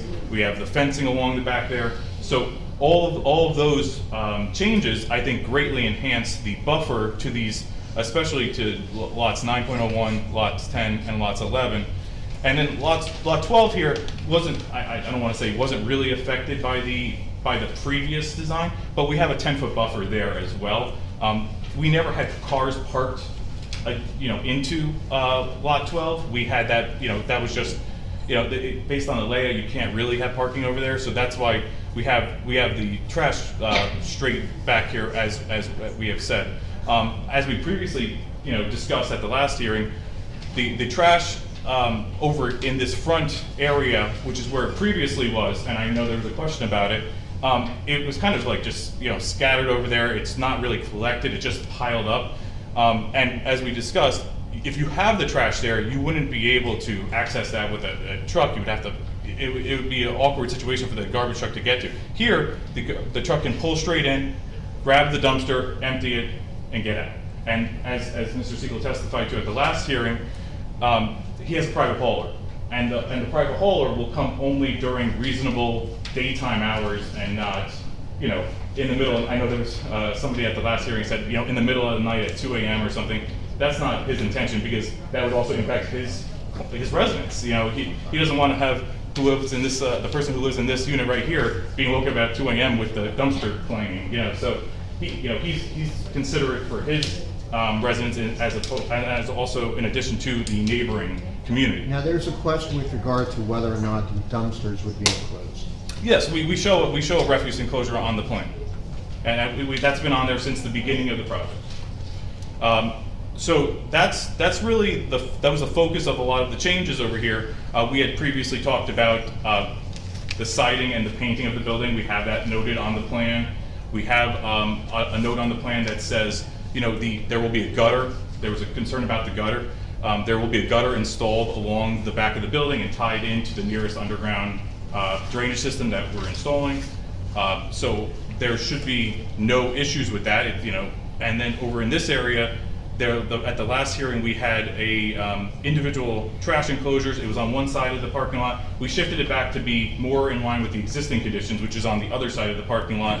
And as we testified to, they're really just individual bins, and the public hauler will, you know, stay on Newark. They're not going to try to back into there. They're going to stay there. They're going to stop. They're going to get all the bins, bring them, dump them in the truck, bring them back. And so there's no issue with you know, any kind of trucks trying to get and maneuver back here. They're just gonna, you know, park real quick, get the bins, and dump them. One of the changes that I wanted just to point out, due to our conversation with the county, there was we had shown a previously full reconstruction of the sidewalk and handicap ramps at this corner, the Lake Terrace and Fletcher Lake Avenue corner. I've been in contact with Victor Furmanek at Monmouth County, and you know, those ramps were actually previously redone back in 2018, and the county does not want us to reconstruct them because they just spent a lot of money to do that. So we took that improvement off the plan, and you know, we're working with Monmouth County to get their final approval, which impacts Lake Terrace. So anything on Lake Terrace they have say on, because it's a county road.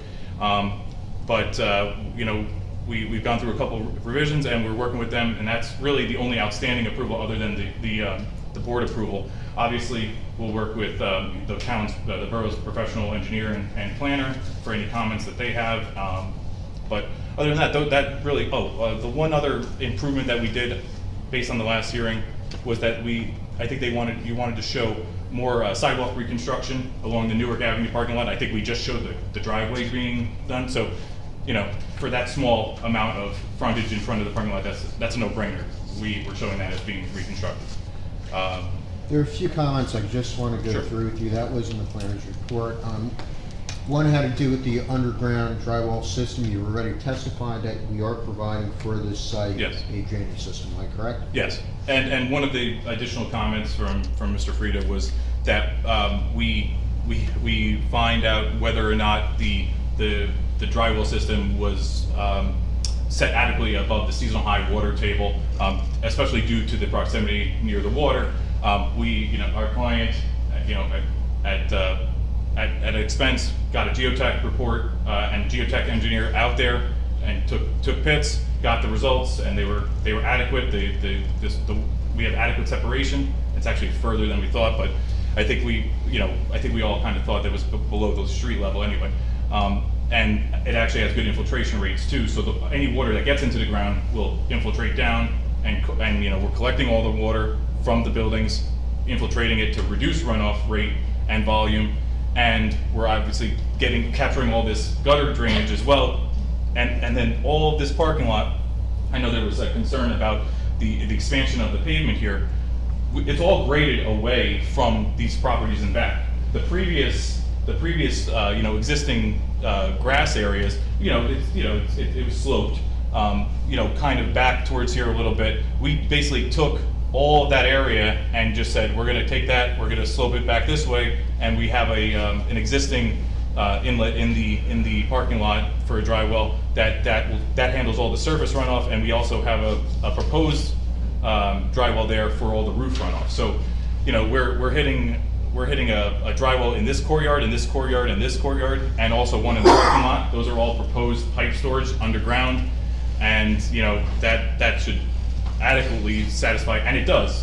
For our stormwater management report, it reduces the rate and volume for all the storms. And it's a much improved stormwater management system for the property, what is proposed here as opposed to what is existing. Yeah, right now the downspouts they hit splash box and they go into the parking lot, they go into the courtyards, and it just sits there, and then grades take it out into the street, so you have all this water sheet flowing off into the street. So basically it's just running with the grade. And so this, and as it goes across the grass, it does go into the ground. But this is collecting all of that and reducing the amount of volume of water coming off the site. With regard to lighting, there's a comment within the report to address the lighting, that all parking areas and related access drives shall be adequately illuminated during all hours between sunrise and sunset, and that be adequately shielded with regard to adjacent residential properties. Has that been done? Yes. Monmouth County you've already discussed, and there was another comment, site layout, number 12 indicates the planting area between the sidewalk and curb must remain natural grass, and that was done, am I correct? Yes, we have no issues with that. That's all I have. Is that gonna be sprinkled as well? The grass in the curb, we would have to coordinate with Monmouth County on that, because that would be in their right of way. I think Mr. Siegel would prefer not to have dead grass in the front of his property. I'm asking that But question. I would have to, confer with Monmouth County to make sure that they're okay with that. Because when you're putting it in, you might as well make sure. Yeah. Because you're tearing sidewalks up. Yeah. Any other questions for him? I have one. Go ahead. So if I could just ask about the gutter along the back. Sure. And there's not a lot of room. Can you tell me what direction you think you're gonna, if you're gonna send the water to, and how you're gonna get it out to the street or into the system? Yeah, I think the easiest way to do it, I know we had, talked that this area back here probably is not the best spot. So I think the goal would be to collect the gutter here and have a pipe that comes and discharges over here. Okay, so it would be discharged into the paved area? Yes. Which is surrounded by curb? Yes. It'll be kept in that lot and then, yes, and then we have that existing drywall that's in. That's fine. Okay. Actually, Jerry was right where I was going. A single gutter will be big enough to take that runoff off the pitch of that roof? They might need like an oversized gutter. Okay. And that's something that they're gonna have to look at. Okay. We would coordinate with your engineer for that. And then the downspout, they would probably need whatever size downspout. I imagine would be attached to the back wall. Yeah, I would say it would probably come down right here. Right. And then you gotta buck grade a little bit to get from there to the parking lot, but while we figure something out. Yeah, I think we could run it along this building as well. So maybe we don't come down too grade here. We stop a little higher. We have some support, there that holds it up and sends it out. One thing I would ask is that we protect it so that when the grass is being cut or whatever, they're not banging into it. Sure. You have a problem.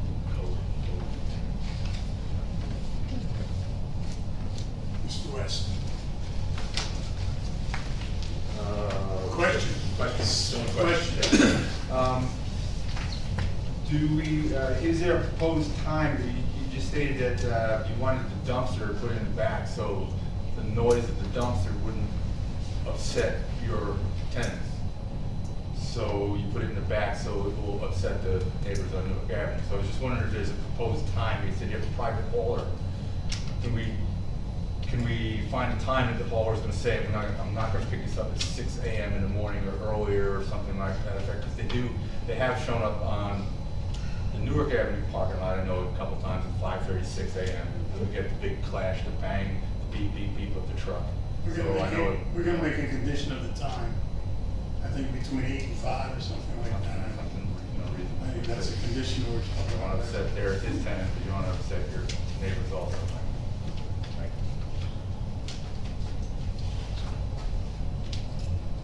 Thomas J. Cohen, 612 Third Avenue. I'd like to just clarify the access driveway on Lake Terrace. What is its current width? This is 18 feet, is the existing one. And how wide are you gonna make it? It's 24 feet. Based on the county recommendation. That's based on the county recommendation, okay. And is it your testimony that that will improve the parking lot access in terms of comfort? Well, and functionality. So it's two-way traffic. You should have a minimum of 24 feet width. And you believe the current condition is why it's not being occupied? I think it's a multitude of reasons. I think that is certainly contributing to it.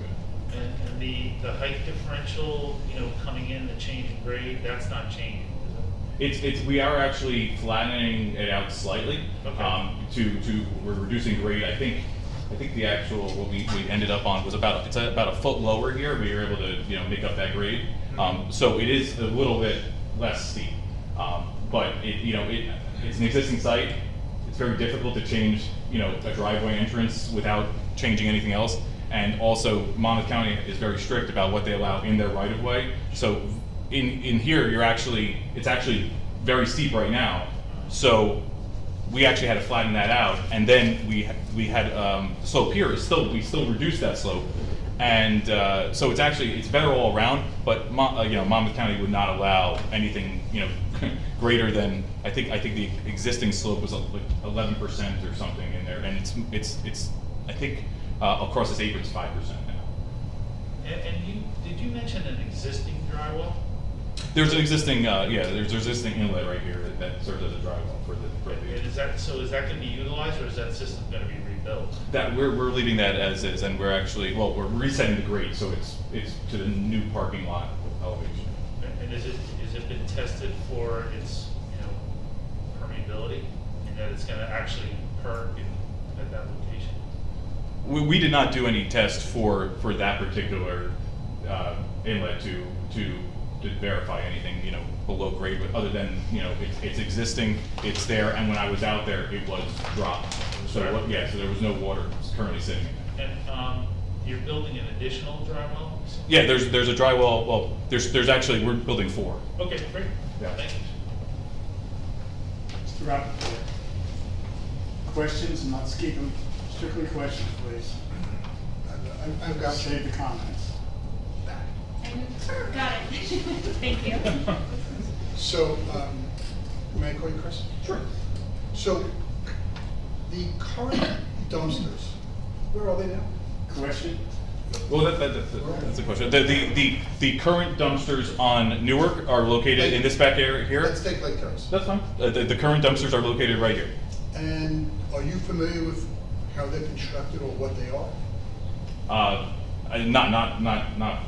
really. No. May I say that they have wheels and they roll? You may. I don't You can know. provide testimony. I'm providing testimony that they roll down. You can't provide testimony. You Okay, can provide past I'm questions. saying that they currently roll down the hill is how they get into the. But into- again, I'm going to object because this is Okay. questions. Okay. Does anybody know how they pick up the trash there? I don't know for maybe people could confirm how. But for- if you don't know, you I don't know. I haven't been out there. So I'm assuming that somehow the trash gets picked up. Because although I do see it strewn about, mostly cardboard and things like that, but the solid waste seems to get picked up as I drive by. So, and I've noticed, and I'm saying that it's rolled down. I'm trying to understand, why is it necessary that this truck to back all the way up to us, my neighbors, and have the trash in the back when it's been in the front for, I don't know, you guys have lived here a lot longer than me. Chair Rosenberg, do you know how many years this building's been there? No. It's not a question. Okay, I'm gonna assume it's at least more than 20. I'm going to object to that because that's testimony, but if you can answer why the trash is being put in the back as opposed to being in the front. And I previously touched on it, and I testified to it at the last hearing. You know, to be able to access and pick up by taking the prongs and picking up, this is the most efficient location for the dumpsters to be located. You know, you come in with the truck and you back it right out, or pull straight in, pick up the trash and empty it. Here, you have to get out, you have to, you're saying wheel it, you know, and then they have to get it in position. And if they do that, you're talking about the truck have to be, you know, either past it or, you know, it's a lot of occupying the drive aisle here, making it so that residents can't enter and exit. You're blocking the entrance to the building if the truck's sitting here. To come here, you come out here, this is actually isolated.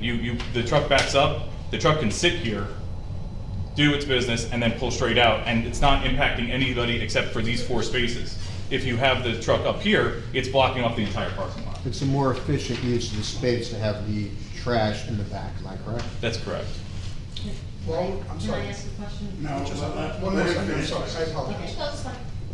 While you're in the back there, there's and my neighbor, Mr. West, alluded to it, that there's a very, very handsome pole there with a lot of transformers on it. It's been taken care I didn't hear that it was moved. of. Nobody says he's gonna No, the- fix the tree. The trees. No, I'm talking about the transformer which powers all of our homes. There's 4 transformers on there, right in the middle of that parking lot, right near where that big sanitation truck is coming. That, I believe, would be a situation that would have to be brought up with JCP&L, because that's their jurisdiction, not typically a homeowner's or a property owner's jurisdiction. David, I absolutely 100% agree with you. However, as being the former police commissioner in Norwood, I would always try to avoid knowing that there's going to be a problem with a large vehicle backing up, Again, traversing I'm going to in that object area. because this is testimony as opposed to. I'm asking you, have you made any provisions to move that pole with JCP&L? We have not made any provisions to move that pole. However, we did protect it by adding a curb around that pole to make sure that it doesn't get hit by any kind of cars or trucks. Is there a curb now protecting that No, pole? So no. cars can drive right into the truck? Yeah, they can go right. I would just like to tell you that your parking lot really doesn't go back that far. You're providing testimony. Yeah, that's a comment. Move to strike. The current existing parking lot, if I may, it doesn't have any curb in it. Currently, it's you know, it's pavement, then it evolves into a little bit of gravel, and then it's grass. That's where people are parking currently. So there is no curbing right now to protect it from anyone. I know there was a lot of testimony and discussion about, you know, we're not protecting adjacent, you know, homes or homeowners, which I think I would argue that we are by adding buffering, by adding fencing, by adding curbing. We're providing 3 points of protection in addition to the curb stops that we added that were requested by the public at the last hearing. So, you know, you have in any scenario in this site, you have 4 points of protection to provide before, you know, you run into any kind of situations. Where none exist today. Correct. Yeah. Right now, it's you know, it's I would say it's the wild, wild west. You just drive out there. You know, you can do, you know, anything you want out there, and including hitting this utility pole. Not that anyone would actively want to hit the utility pole, but now we're protecting it at least with, you know, curbing to provide some protection. Chris, just last question, I'm sorry, Dave. Do you know if there's ever been a problem in that very far end where there's grass now with water? With any kind of flooding, any kind of? In which area? Back here? Right, that whole section right there. Well, I don't know the existing scenario, but as I testified to, we're taking all that grading and pitching it out the opposite direction. So if there was an issue in the past, it's now eliminated. But you have no knowledge of whether we did or did not have water? I have no knowledge of it in the past, no. Okay, thank you very much, appreciate it.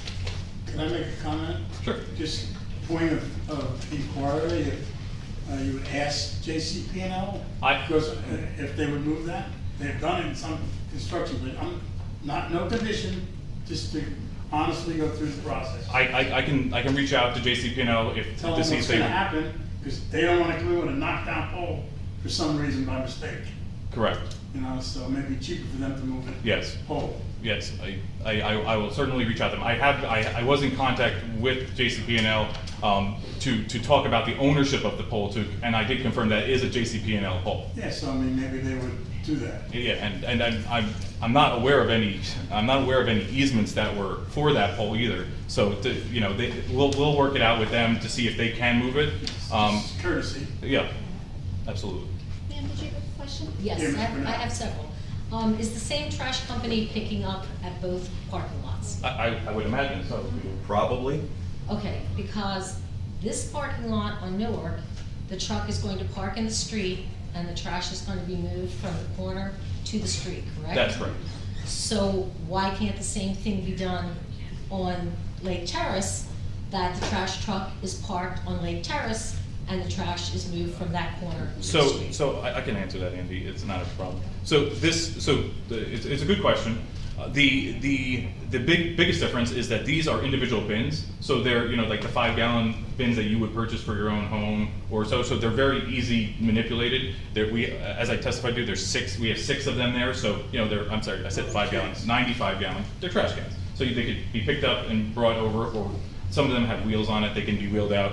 But they're light in weight, as opposed to you know, the other ones here, which are actually, you know, 6 cubic yard dumpsters, which are you know, much heavier and would require the machinery to pick them up. Would it be possible to actually have sanitation workers go down the ramp with these dumpsters? Not at the slope of the ramp. That ramp is very, very steep. And also, you know, again, it's a very busy road.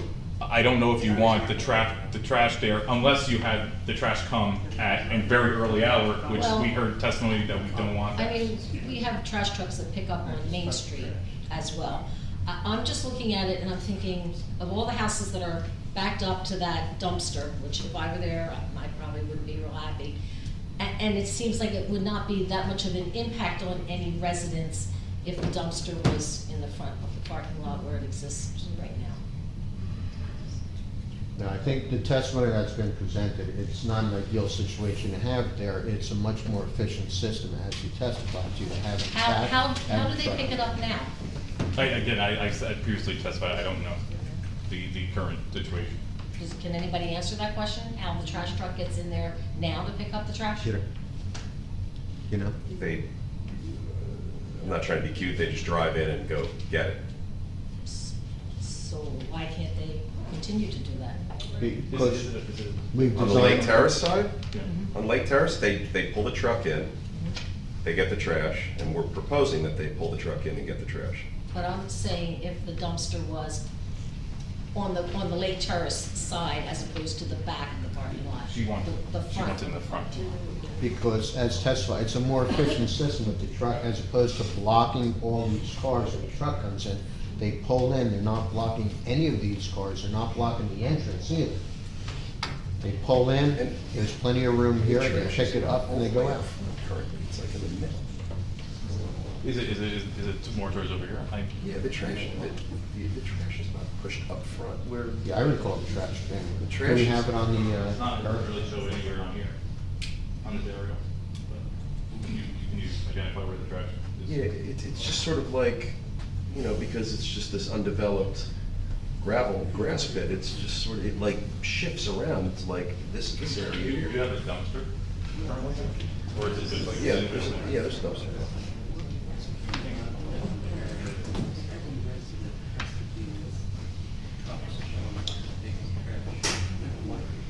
So I think just to I think reiterate that. As you we're testified. making it convenient, I guess my question is, are you making it convenient for the trash men as opposed to the residents who are gonna be inconvenienced? Well, we've already moved it. Sorry.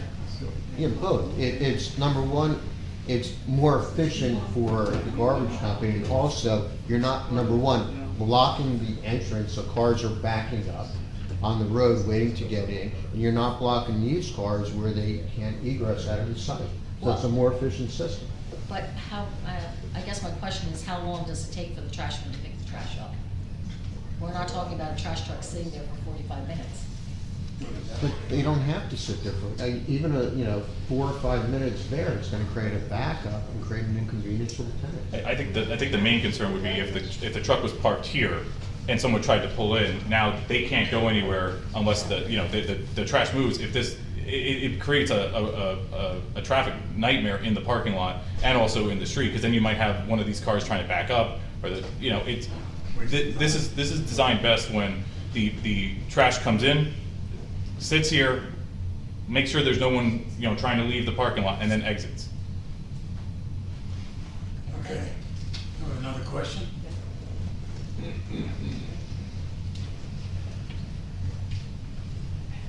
Margaret Miranda, 504 Newark Avenue. I'm on the west side of the Newark Avenue parking lot. This one, lot 5? Yes.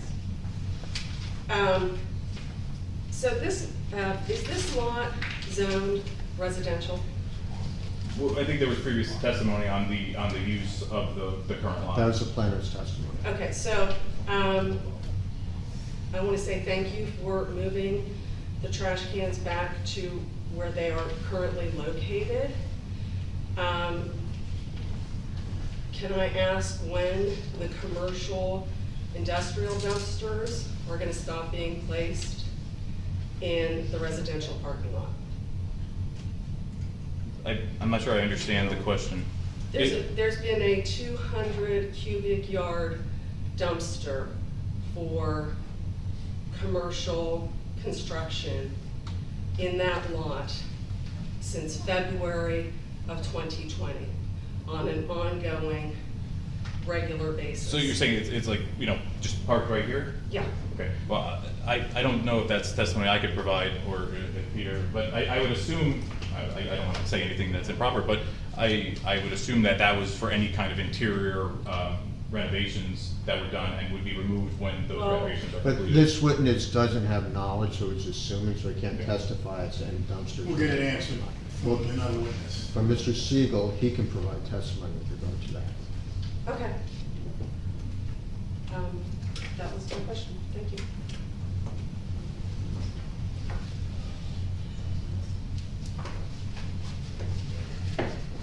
Shane Butler, 500 Newark Avenue, directly across. Yes, you're on this side. My question from earlier was in regards to, can you reconsider and keep the parking spaces at an angle as they currently are, due to the fact that at a perpendicular angle, and the vehicles that park there are mostly maintenance? It seems a safety concern to me, and especially to my property. Cars already hit the wall multiple times, and there's been incidences. With the proposed perpendicular being the way the cars back out, I feel that there's more of a chance that there's gonna be damage done to the wall, and if they go through the wall, my property is 1.5 feet, maybe 2 feet from that wall in certain spots, as well as my child's bedroom is there. There's a gas meter that's right there. Would you consider leaving the angled parking, knowing that it's probably easier for people to back out of that lot than to go in perpendicular and maneuver themselves around? There are many maintenance vehicles in that lot, and it's not easy to get around as is. Is it a better system to have perpendicular or angled parking, which is a more efficient and better use of that parking lot? As I previously testified to, this is the best layout of these parking stalls. I would say that that's the best we could do from this. If we left it at the angled parking lot, that's actually not really compliant. I don't know if Mr. Frieda would have any issues with us leaving it that way, and I don't know if Mr. Siegel would have any issues with that, but also pertaining to previous concessions and comments that were had, I don't know if we established whether or not we were going to be removing a space here for a tree or anything like that, but I think having that, if you had that tree or something like that there, we may be able to position that in a location that if the gas meter's here, or if there's a your child's bedroom or something there, maybe we can position the tree directly across from that location, so there wouldn't be a car directly pulling back in that area. Maybe we could we could, you know, position it intelligently to make that work out for you. That would be helpful, and if you couldn't leave the angle park, and I guess if you go with the perpendicular, on that wall that's adjacent to my home, would you be inspecting that wall and making repairs and possibly even reinforcing that wall, so if there was an incident where a car was to accidentally step on the gas and hit that wall, that the wall is structurally sound?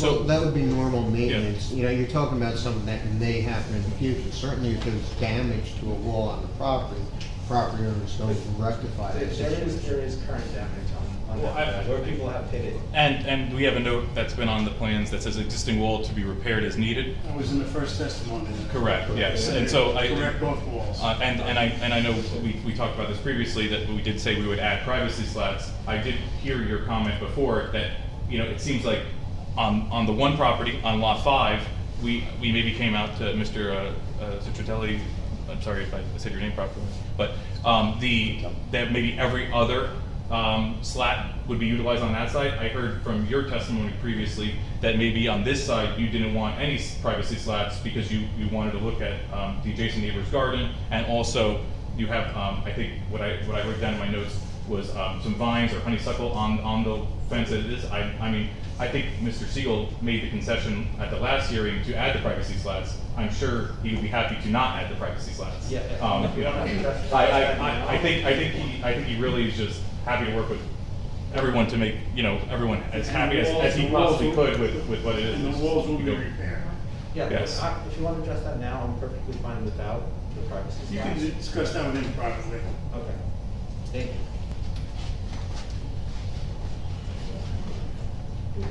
Mr. West?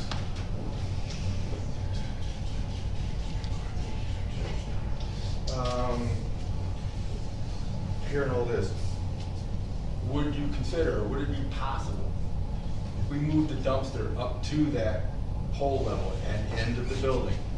It would save any conflict with the pole, to keep JCP and out of it.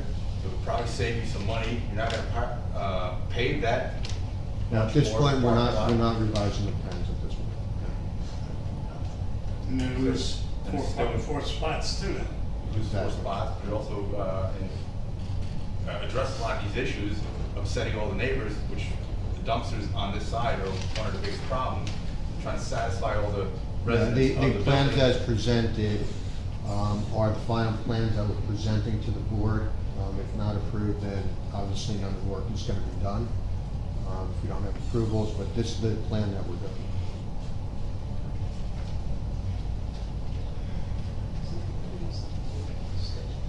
Mr. Harris, next witness.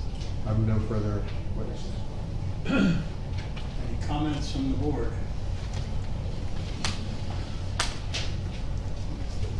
Mr. Chairman, if I could just take us back to one thing. Somebody brought up the dumpsters. I have also noticed that the dumpsters have been in that lot. It's always there, or a different one. Is there active work going on in the building? There is. Go ahead. Yeah, that was the one question. Yeah, there's been active work going on with the exterior, with the roof, in the basements. There's a lot of stuff we're clearing out and cleaning out of these basements that it's been there for 40, 50, 60 years. Mm-hmm. So the dumpsters have been there for all of that. So there'll come a point in time where the dumpsters will not Correct. be there anymore. They will not be there anymore. We're talking about not the trash dumpsters, but the debris dumpsters. Right. Yeah. Right, that's in the back, Newark Avenue. Yes. Because I just want to be sure that nothing's being brought to the site from out of town or a different location. Absolutely not. Okay. And that's a temporary situation. Once all that stuff is cleared out and the work is done, those dumpsters will be removed. Absolutely. That's fine. Any other questions from the board? It's not a question, this is your comment time now. Try not to be repetitive, that's all I'm asking. One by one.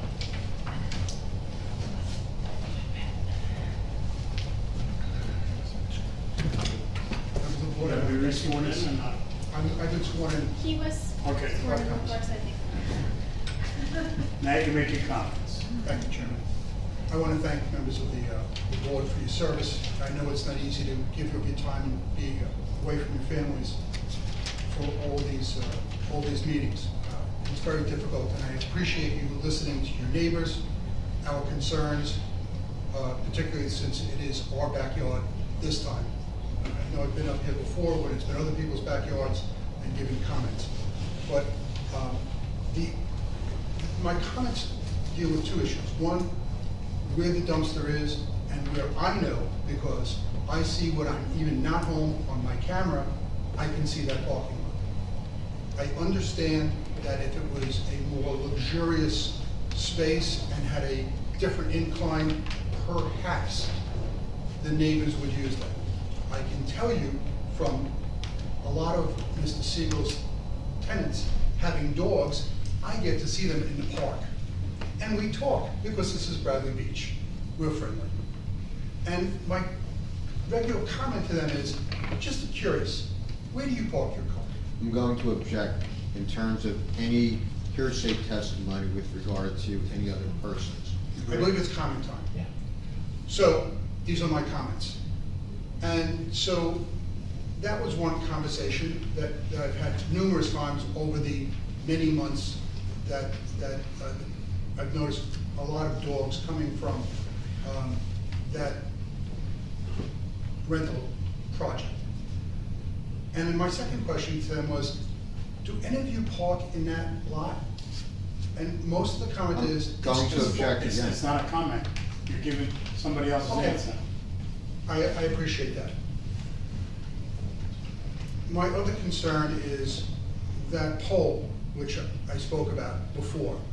I'm very concerned that a big truck is going to pull back there, be near it, when there's never been a truck or need for a truck to be that far back, near to a pole that controls the electric for all of our homes in that entire area. I just don't understand why that's necessary. The dumpsters are in the front now. There may have been at a time during construction when they may have had something back there. I'm not 100% sure, but 99% of the time, that area is free and clear.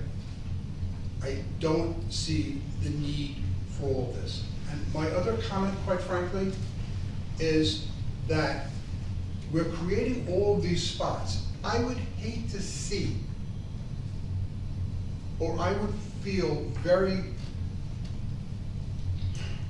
taken advantage of, if in the future this applicant came back and said, well, I already have a situation where I don't have enough parking, but now I want to put a second level on my building. I know that planning board wouldn't look favorably on this, but I just have that feeling. I deal with a lot of developers all the time. I don't know Mr. Siegel, I don't do business with Mr. Siegel, but I do live back there, and I can tell you that he's done a beautiful job, a lot more people in there, but that's the one thing that I would hate to see happen in the very near future. I'm asking you to please do the right thing for Bradley Beach.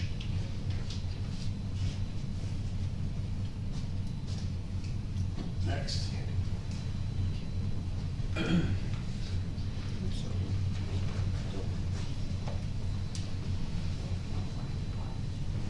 Still state your name and address. Margaret Miranda, 504 Newark Avenue. And board members, Ms. Miranda was previously sworn. Yeah. So Yes. you can go ahead. I have some pictures, can I show them? I garden, so I've been looking at this parking lot on Newark Avenue for many, many years. It is true that in the entire time I've lived there, I have never seen that lot utilized fully, except for one really nice 4th of July weekend. There are people that park there sporadically, but currently it is primarily being used for the employees to come and get supplies. And there are other buildings that are owned outside of our town. And there seems to be a constant flow of construction dumpsters. And if there's only 6 efficiency units left, I don't understand how all these dumpsters are being filled to capacity all the time. And in May of this year, trash receptacles started being stored down in the lower corner that have addresses not located in Bradley Beach. And when I looked them up, they are apartment buildings owned by the same person. So our residential lot appears to be being used for a constant flow of construction dumpsters and a constant flow of his employees coming and going, picking up materials in this site, dumping materials from I don't know where, because I'm not going to follow them around, into Asbury and Belmore and other towns.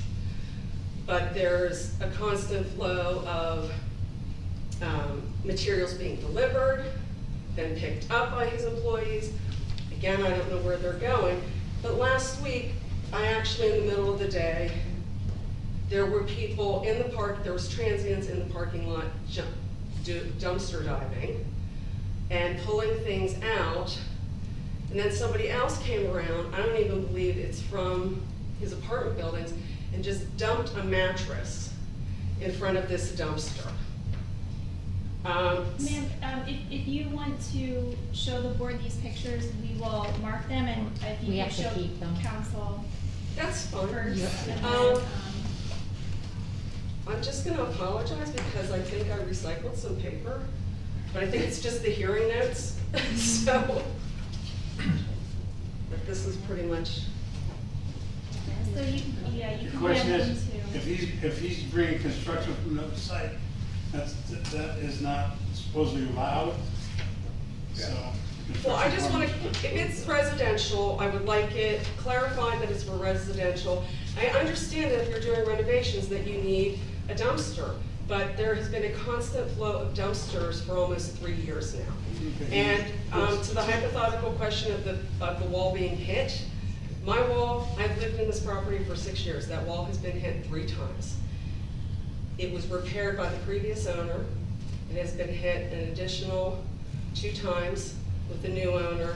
They've never even come over and asked me about it. He's on notice now, he's heard it, he's on notice now about. Well, it's very disturbing to one of my neighbors to the point where they actually came down and trespassed on my property to take pictures of it. So if nothing else gets done, please would you repair that wall so my neighbor up the street, whom testified last time that it disturbs her so much that she comes down and looks at it, I would really like for her to stop harassing me. Okay. Thank you. And he's got notice on the garbage, on his dumpster. You're not using it really, take it out. Ms. Secretary, what number is this? This is gonna be, 01. Thank you.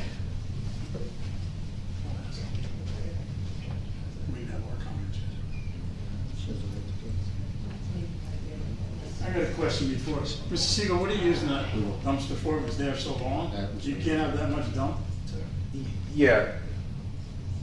The building is 40 units with extensive basement areas that are filled with stuff, with conditions that are in original condition from when the building was built in the 60s. So in the approximately 3 years that my neighbors referenced that there's been dumpsters there, we've been doing constant and ongoing work, removing debris throughout the building. We needed multiple dumpsters there for 1.5 years of the 3 years to do the roof work on all the new roofs. All the roofs are new, all the exterior work is new, everything that you guys see is brand new. It throws off a lot of packaging waste, it throws off a lot of what's the word I'm looking for? Shrink wrap around the pallets. We have new kitchen cabinets coming in, throws off a lot of packaging waste. We've got vendor trucks coming and going. All drop there, or is it drop also on the other lot? No, it's all dropped. It's dropped wherever, the closest place wherever it's going in. We have a lot of things in storage in the garage on Newark Avenue, those two garages, so you'll see a lot of material drops happening on Newark Avenue. I feel horrible that there is people not related to my organization or residents or this property coming and putting mattresses or whatever they're doing. We see that a lot also, so I apologize for that. We don't want to have these dumpsters and containers there longer than we need to. And you're using this dumpster for this site only? This site only. We don't, I have, I'll tell you, Chairman, I have work ongoing at this property here in Bradley Beach. I've got work ongoing at a place in Long Branch and at 2 sites in Asbury Park. They all have their own dumpsters. They all have their own parking lots. I am not short of space to put a dumpster. I am not lacking or needing of a location for a dumpster. So I have no incentive, motivation, or any plausible reason to locate a dumpster for work that's being performed at any near property. I assure you, and if you need me to swear on anything, I'm happy to do it. You're under testimony, so. Okay. Thank you very much for your answer. Yeah. Madam, Shane continue. Butler, 500 Newark Avenue. Just 2 really brief comments. I really hope you would reconsider the keeping the angled parking. I think if you go to perpendicular, it's going to cause more problems than it's worth. And also in regards to the privacy slats, just to make sure perfectly clear, I'm totally for not doing them, leaving it as is on the chain link. If you repair the base, that's great. And I think that would be the easiest thing for you guys to do at this point, especially with what's going on with the IVM and stuff on it currently. Thank you. Next person.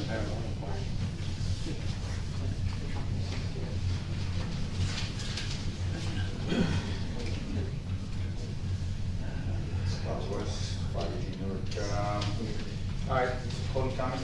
Thank you, board members, for hearing our side of it. I'd just like to say, you know, if we can consider changing plans. And the attorney said, you know, this final plan, but you know, final never means final. And sometimes the implication in previous meetings was like, you know, all right, if you don't like this, then fine, I won't do anything. Well, you know what? Sometimes status quo is good, and it will not really break my heart one way or another if you didn't do one thing to that side, because you're not considering our side anyway. No guarantee. So if you don't change the building, I don't really care. So if you want to save yourself $500 million, don't do anything.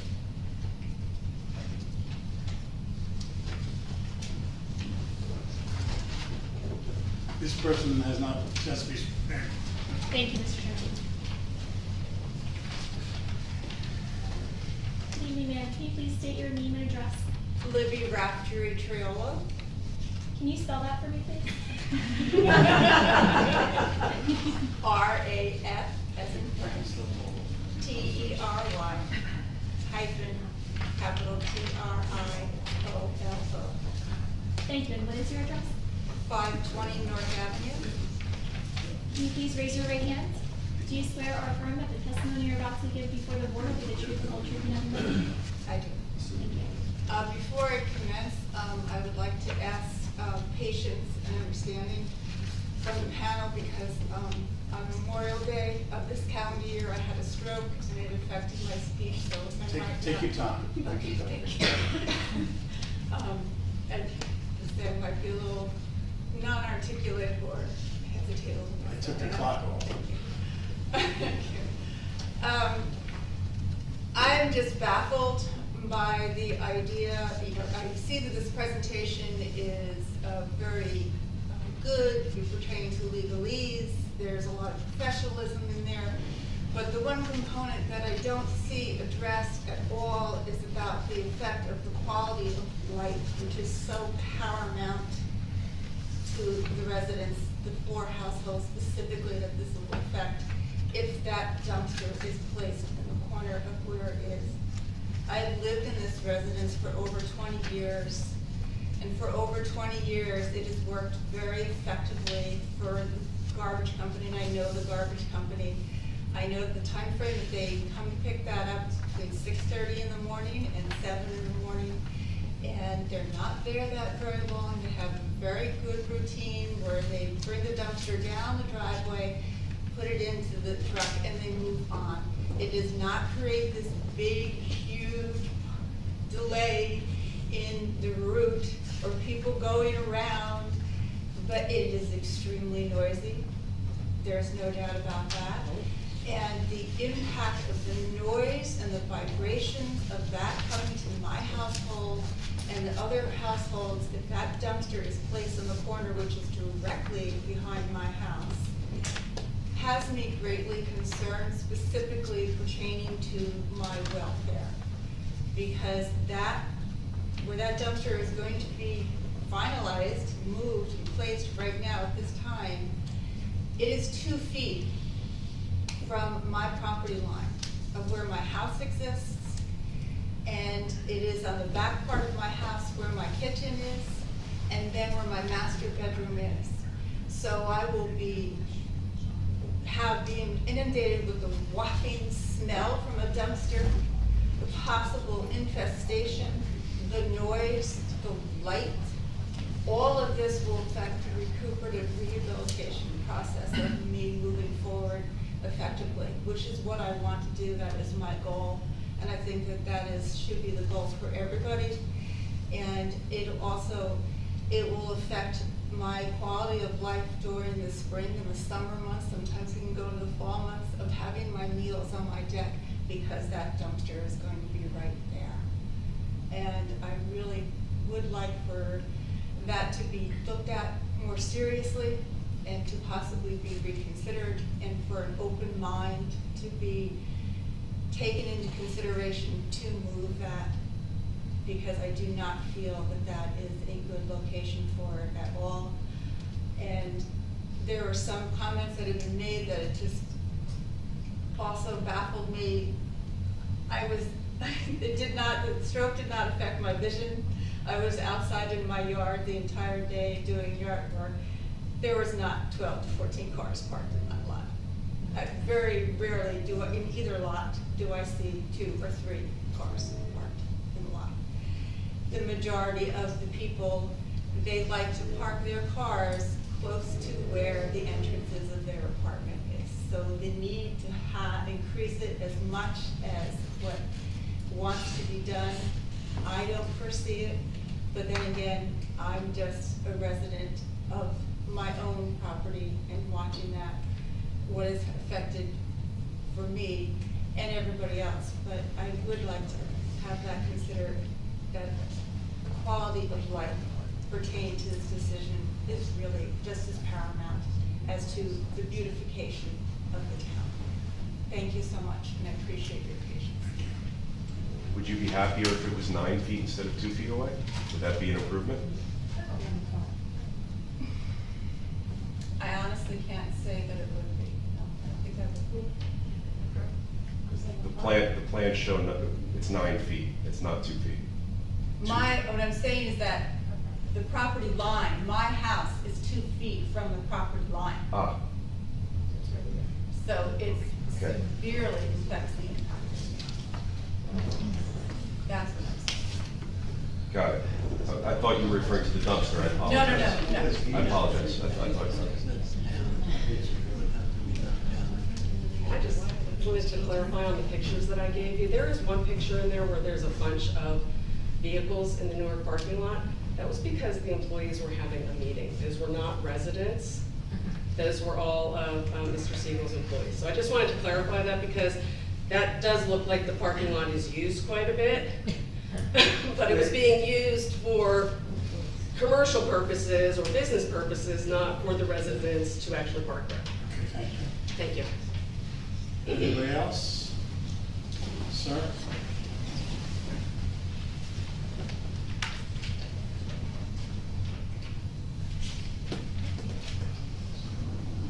Good evening, sir. can you please state your name and address? My name is Bruce D'Amico, D-I-M-I-C-C-O. I own the property at 607.5 Fifth Avenue. Can you please raise your right hand? Do you swear or affirm that the testimony you're about to give before the board will be the truth, the whole truth, and nothing but the truth? Yes. Thank you very much.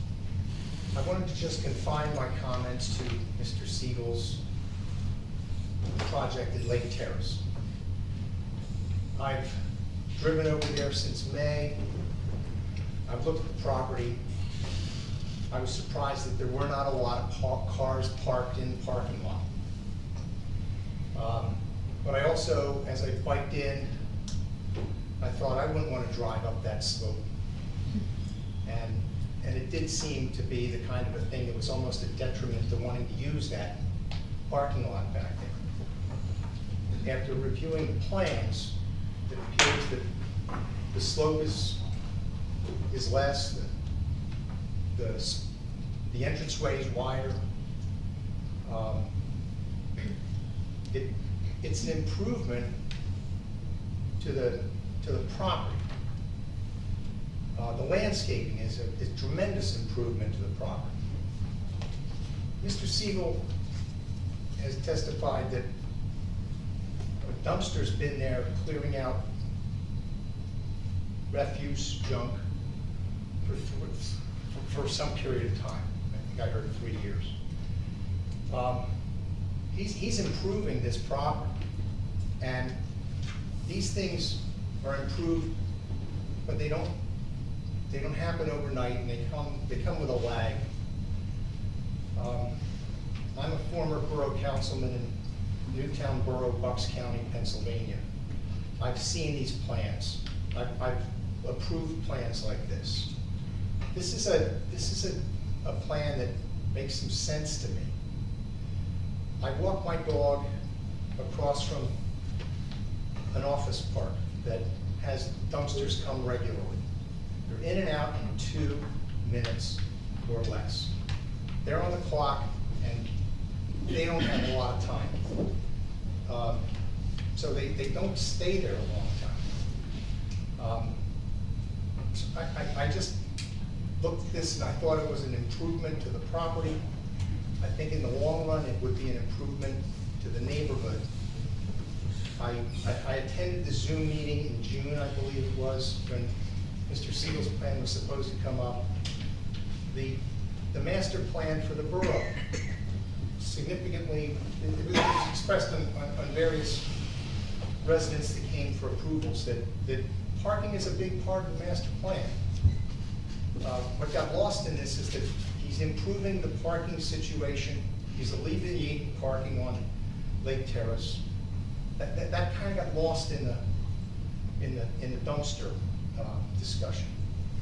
But as I look at this and see in my past history where I've been, this looks like a fair plan for Mr. Siegel, but it looks like a fair plan for Bradley Beach. And I think it should be considered for approval. Thank you.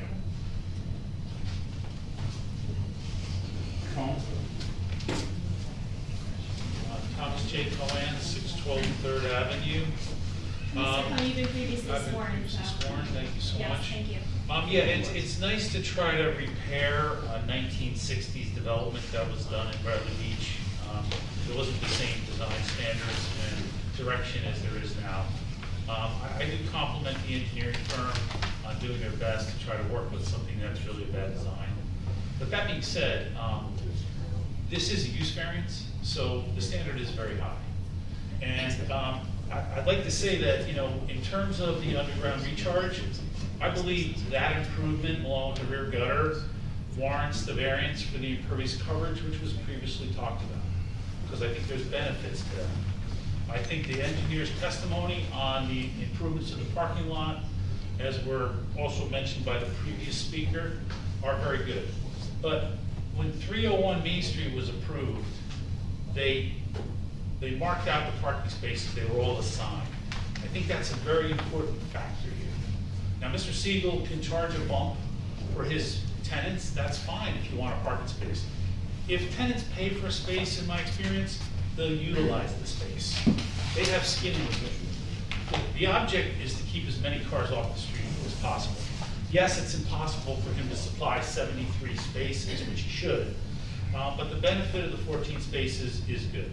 Now, all that being said, I'd like to see if there could be bollies added around that pole in addition to the curbing that's going to be put there. If that pole ever gets hit, that's going to be very problematic.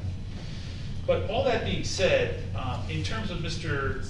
Frieda's letter, dated revised June 14th, on the third page, he gets into the special reasons, intent of the zone plan, and number 3, detriment to the public. And it states, negative criteria number 2, the applicant must prove that the expansion of the proposed use would not have substantial detriment on nearby properties. Well, this dumpster is a substantial detriment. Let's not forget that these residents are actually the conforming use. Mr. Siegel is the non-conforming use. So do you benefit a non-conforming use to negatively impact a conforming use? I say no. I don't believe there's been enough testimony here to approve the use variance portion. I do like portions of the application. I think they were very well thought out. But to put a commercial dumpster, now we don't even have the specifications for it, but we assume that it's on wheels, and I believe it's 6 yards. To pick that up and bang that, to empty it in the back of a residential home is unconscionable. Now that being said, there's already been issues with the dumpster at the Quick Check and that accessing residential properties. That's been a topic of council meetings. You need to watch out for the residents. Now, we appreciate what Mr. Siegel's doing. There's no reason that this can't be a higher design standard. I'd like us to get 100 on this exam. And I believe that everyone in this room can get 100 on this exam. But with that dumpster impacting residential properties, that's not the case. I don't believe you have the testimony on the record to approve a use variance for this application. Thank you very much, Mr. Chairman.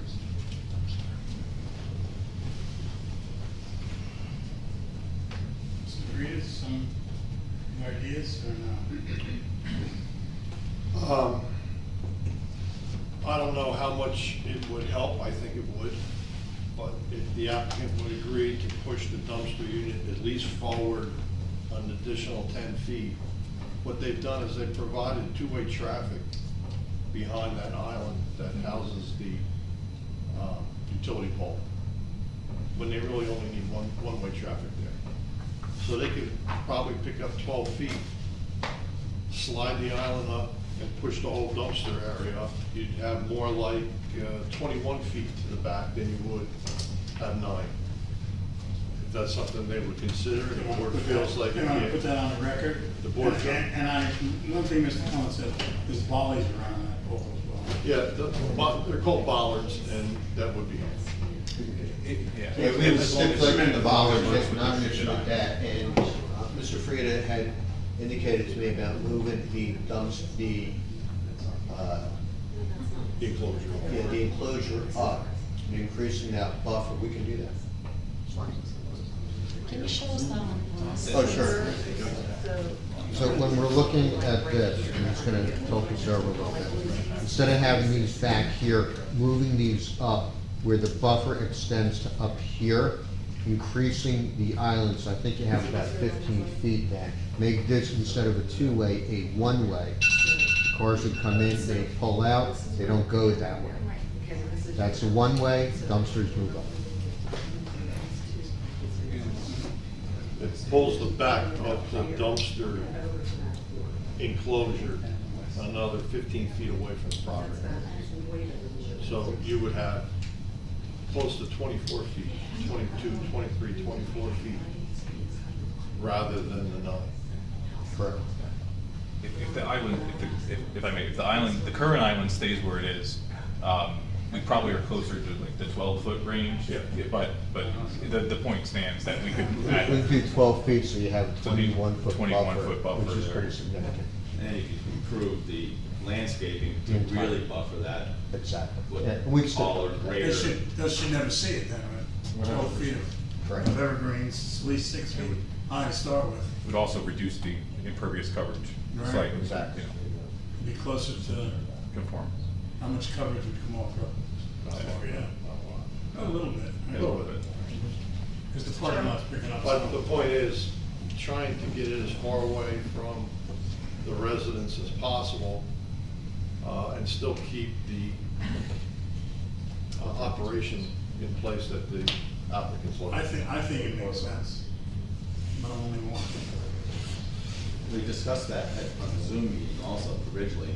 That was towards the end of the meeting, we talked about having a bigger buffer zone to possibly. Well, we increased it from You gave just a it few, right and now, we can now go we're further. back to more. We Now talked we're getting a about. real buffer zone. Did the residents have a chance to see what we were talking about here? Because I just remember was trying to come up here. I don't think any of us can completely understand where this is going.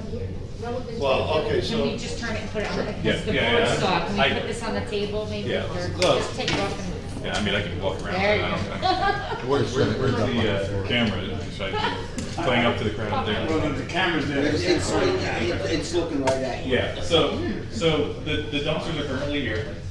The idea, you know, from a very simplistic standpoint would be this front edge of the refuse enclosure, the whole dumpster enclosure, everything would be moved at least to that line, in addition to another couple of feet. We would reduce this aisle to one way, so we could go to 12 feet there, and just have this one way to come in here. But that would push this whole dumpster, everything up 12 feet. I just heard 21 feet. Yeah, it would be the existing 9 feet that we have. We have a 9-foot buffer from the dumpsters to the property line, and so that would be 9 plus 12 is the 21 feet. It's almost as wide as this room. It's not- You're shaking your head no, is it, you disapprove of the additional I 12 just, feet? I feel that if, Ma'am, I don't know if you've been sworn in. I'm sorry. All right, so we would stipulate as any condition to an approval, negative. It would be at least up to this line. But visually, that line's a good, you know, barometer of where it is. This whole thing would get shifted up 12 feet, and there would be additional plantings here. So realistically, this planter bed that comes out here, it would almost be in line with that, and then that whole thing comes up and its planter extends. And all falls, but that's what we're looking at.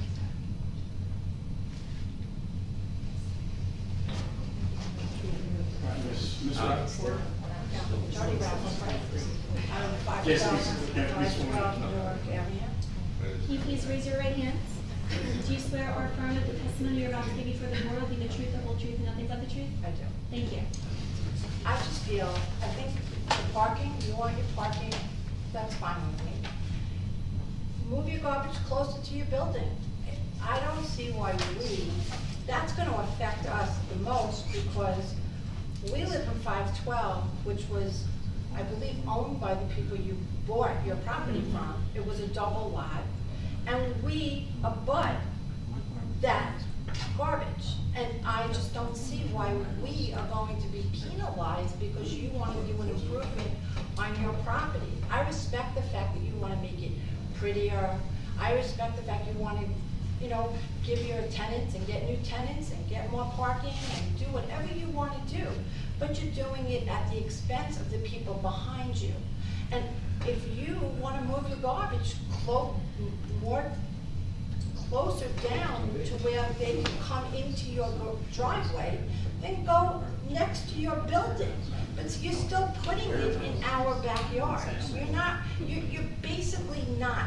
You're trying to give us like a crumb. And I just don't think it's fair. Personally, I don't think it's fair. I mean, these housing, we bought a brand new house. And I mean, we can get very good money for that house. And I just don't see what, I would have never bought a house if the dumpster was there. It just would have never happened.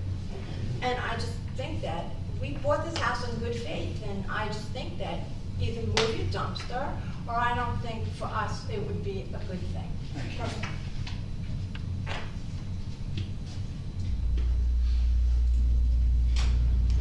Mr. Karas, would you like to summarize?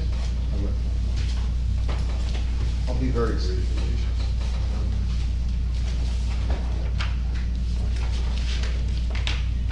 been a lot of testimony as far as improvements that are being made to this property. And looking at all the improvements compared to the existing conditions, I think it is a significant upgrade, both for the property and the entire neighborhood. Parking is at a premium in Bradley Beach, as it is in many of the communities down at the beach and at the shore. The fact that additional parking spaces are being created on the site, thus eliminating parking on the street. And I don't think there's any question, if you build a nice parking lot, you provide a safe parking lot and a place for the residents to park, they will utilize that parking lot, both in the front and the back parking lots. It is a significant improvement aesthetically, it is a significant improvement by the means in which the property operates. There's been testimony by both professionals that we called supporting this application. My client has done over and above what I normally see applicants doing in terms of being accommodating as much as possible, both to the residents, taking their concerns into account and revising the plans. I think the plan works. I think it provides for an efficient use of the property and it satisfies both the C and D2 variance relief that we are seeking for. And with that, I would submit that the approvals be given. We have agreed and stipulated to moving that dumpster area up, creating more of a buffer, creating a buffer where none exists around the property presently. And I ask that the application be approved. Thank you. I'd like to make a motion that we approve this application as corrected and testified to. I think we need some conditions. The reference first, we talked about the fence on Lake Terrace had to be adjusted. The garbage should be collected between the hours of 8 a.m. and 5 p.m. The evergreens that are planted in these planters should be a minimum of 6 feet to start with, and all the gardens with the evergreens should include sprinklers. If allowed by the county, the planting strip from the curb to the sidewalk have sprinklers as well. They would also ask, not to be total, but the condition that they apply to JP&L to move that pole altogether and replace it. And the boleys will be put around the curbing of the pole. Any other conditions? Jerry? Well, also the back of the building, how it's going to be the addressed back of as the far building. as the siding and moving forward with that. You have to, if you do succeed with the approval, that has to be addressed fairly quick. It's been sitting there for a long time. That's right. And any other? Yeah, they're gonna, removal of the tree in the southwest corner. Right. The gutters over there. The gutters are part of, we're in the testimony, but. They're on the plan. The fencing is on testimony as Yeah. far as the alternating strips. And Newark Avenue, adjust the fencing with either neighbor on the east and the west side. And correct those walls that need to be resurfaced. Does the board want to eliminate a parking spot in that back lot? Yes. Just for the tree. And Yes, for put the a tree at a location that serves best the two adjoining properties? Right. Well, testimony was given, but one about the tree directly across from a bedroom or from his personal property, at least to eliminate that particular spot. Yeah, so if that's agreeable to everybody. I'm sorry, I missed. We're talking about what position of the tree in the Newark Ave lot. When testimony was given, the gentleman said, if you can eliminate that one spot that prevents somebody from backing out of that one He spot. said he had a gas line, Mr. Butler, he had the gas line in his child's bedroom. You're working out with that, John. I think you might need to have open line communication there. It's conditional escalation. Mr. Chairman, just for clarification, is there a condition about the slabs in the fence on the Newark Avenue parking lot? you know, to address with each neighbor on the east and the west, and to satisfy either the neighbor on the east and the neighbor on the west. And also correct the walls on the bottom. Thank you. The walls are on the plans. So, Do we need to codify better the positioning of the dumpsters and go back? we've agreed for a 21 foot, 21 foot. minimum 21 foot Minimum. big strip, a big buffer. And an updated landscaping plan for that position, to make it denser, at least to help mitigate noise. Correct. That'll be part of the building plan. Yes. We miss anything else, anybody? Before we ask for a second? I think this is a good project. Even as Mr. Cohen said, we agree again, Mr. Cohen, for the first part of that I think it's an improvement to the property. The water runoff has been taken care of, cleaned up a project that needed a lot of work. They addressed as many issues as I think that we brought up.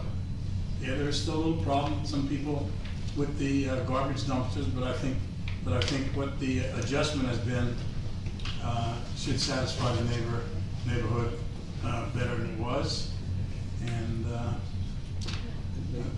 that's my part. I'm sorry, Mr. Chairman. One more thing, as far as to address the neighbors again on the Newark Ave lot, as it being used as a large dumpsters in place, some sort of get that mitigated as quickly as possible, so that that lot becomes a parking lot on a commercial or quasi-commercial construction site.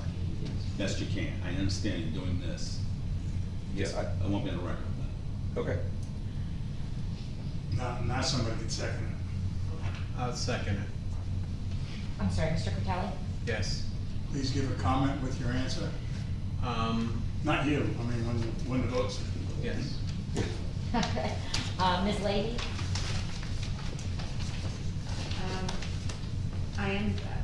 I think it's a good project. I think there's a lot of improvements. I am a little concerned about the dumpsters. I do understand the neighbors' concerns, but I think what we have 21 feet is a concession. So I am going to say yes. Ms. Brunel? I echo Ms. Leahy's, but I'm going to say no, because I really feel that the dumpster could be at the front of the parking lot. Mr. Wade?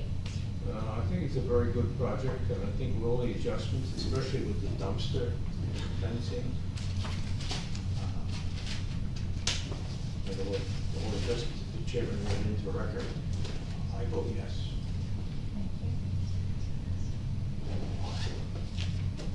Mr. Fuso? I'm gonna vote yes, based upon testimony of the planner, the fact that the parking helps to bring this property closer to the master plan. With the issue of the dumpster and the question of substantial detriment, look, you gotta put a dumpster somewhere on this property. If you put it on the front, you're gonna create a detriment to the person across the street. I live across the street from a dumpster. I hear it every morning. I understand. But there's a detriment to somebody somewhere, wherever this is. I don't think it's a substantial detriment. So that's why I'm voting yes. Mr. Critelli? I vote yes.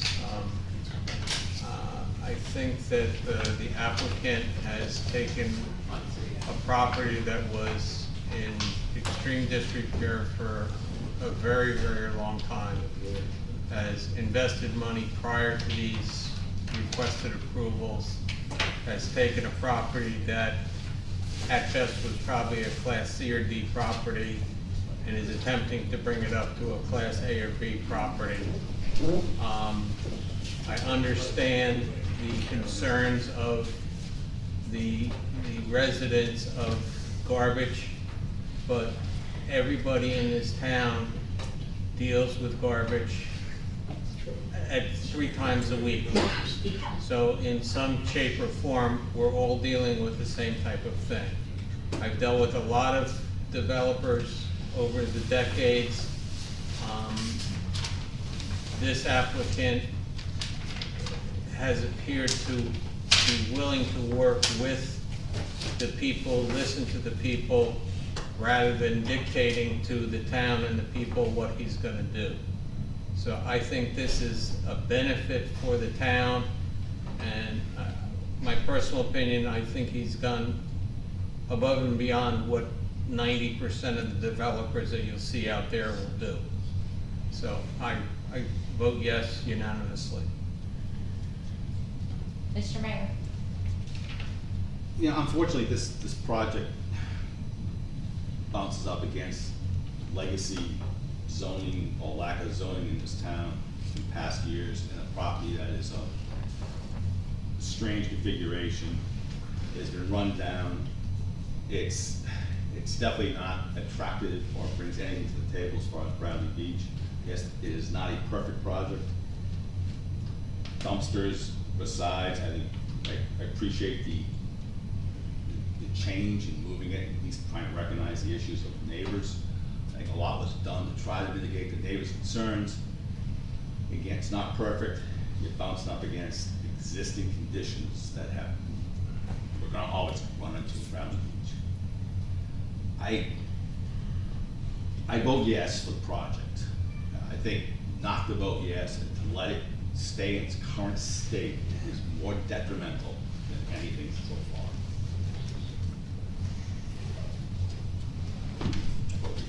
Okay. And Chair Rosenberg? I vote yes, and I gave my comments when I made the motion. Thank you very much. Thank you. Congratulations. Now you got more work. Now you have to take it back to the county? I'm sorry, now what? You have to take it back to the county now, or? We have to get county approval. Yeah. With the revised. I make the motion to adjourn. Our next meeting is Thursday, October 21. Thank you. Thank you for everybody's time and consideration. It's been a long journey. Thank you.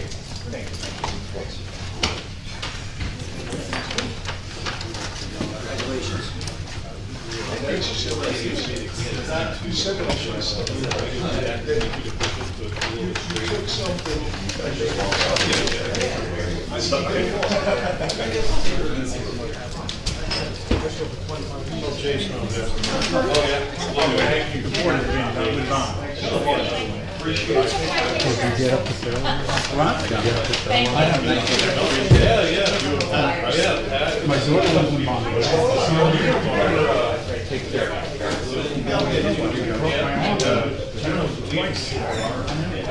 You know the name.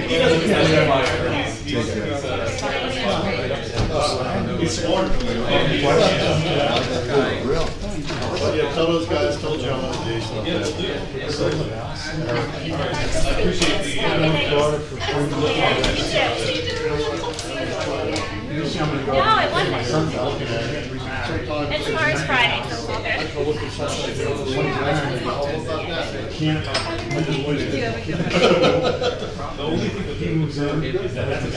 Yeah, it's gotta come all the way down.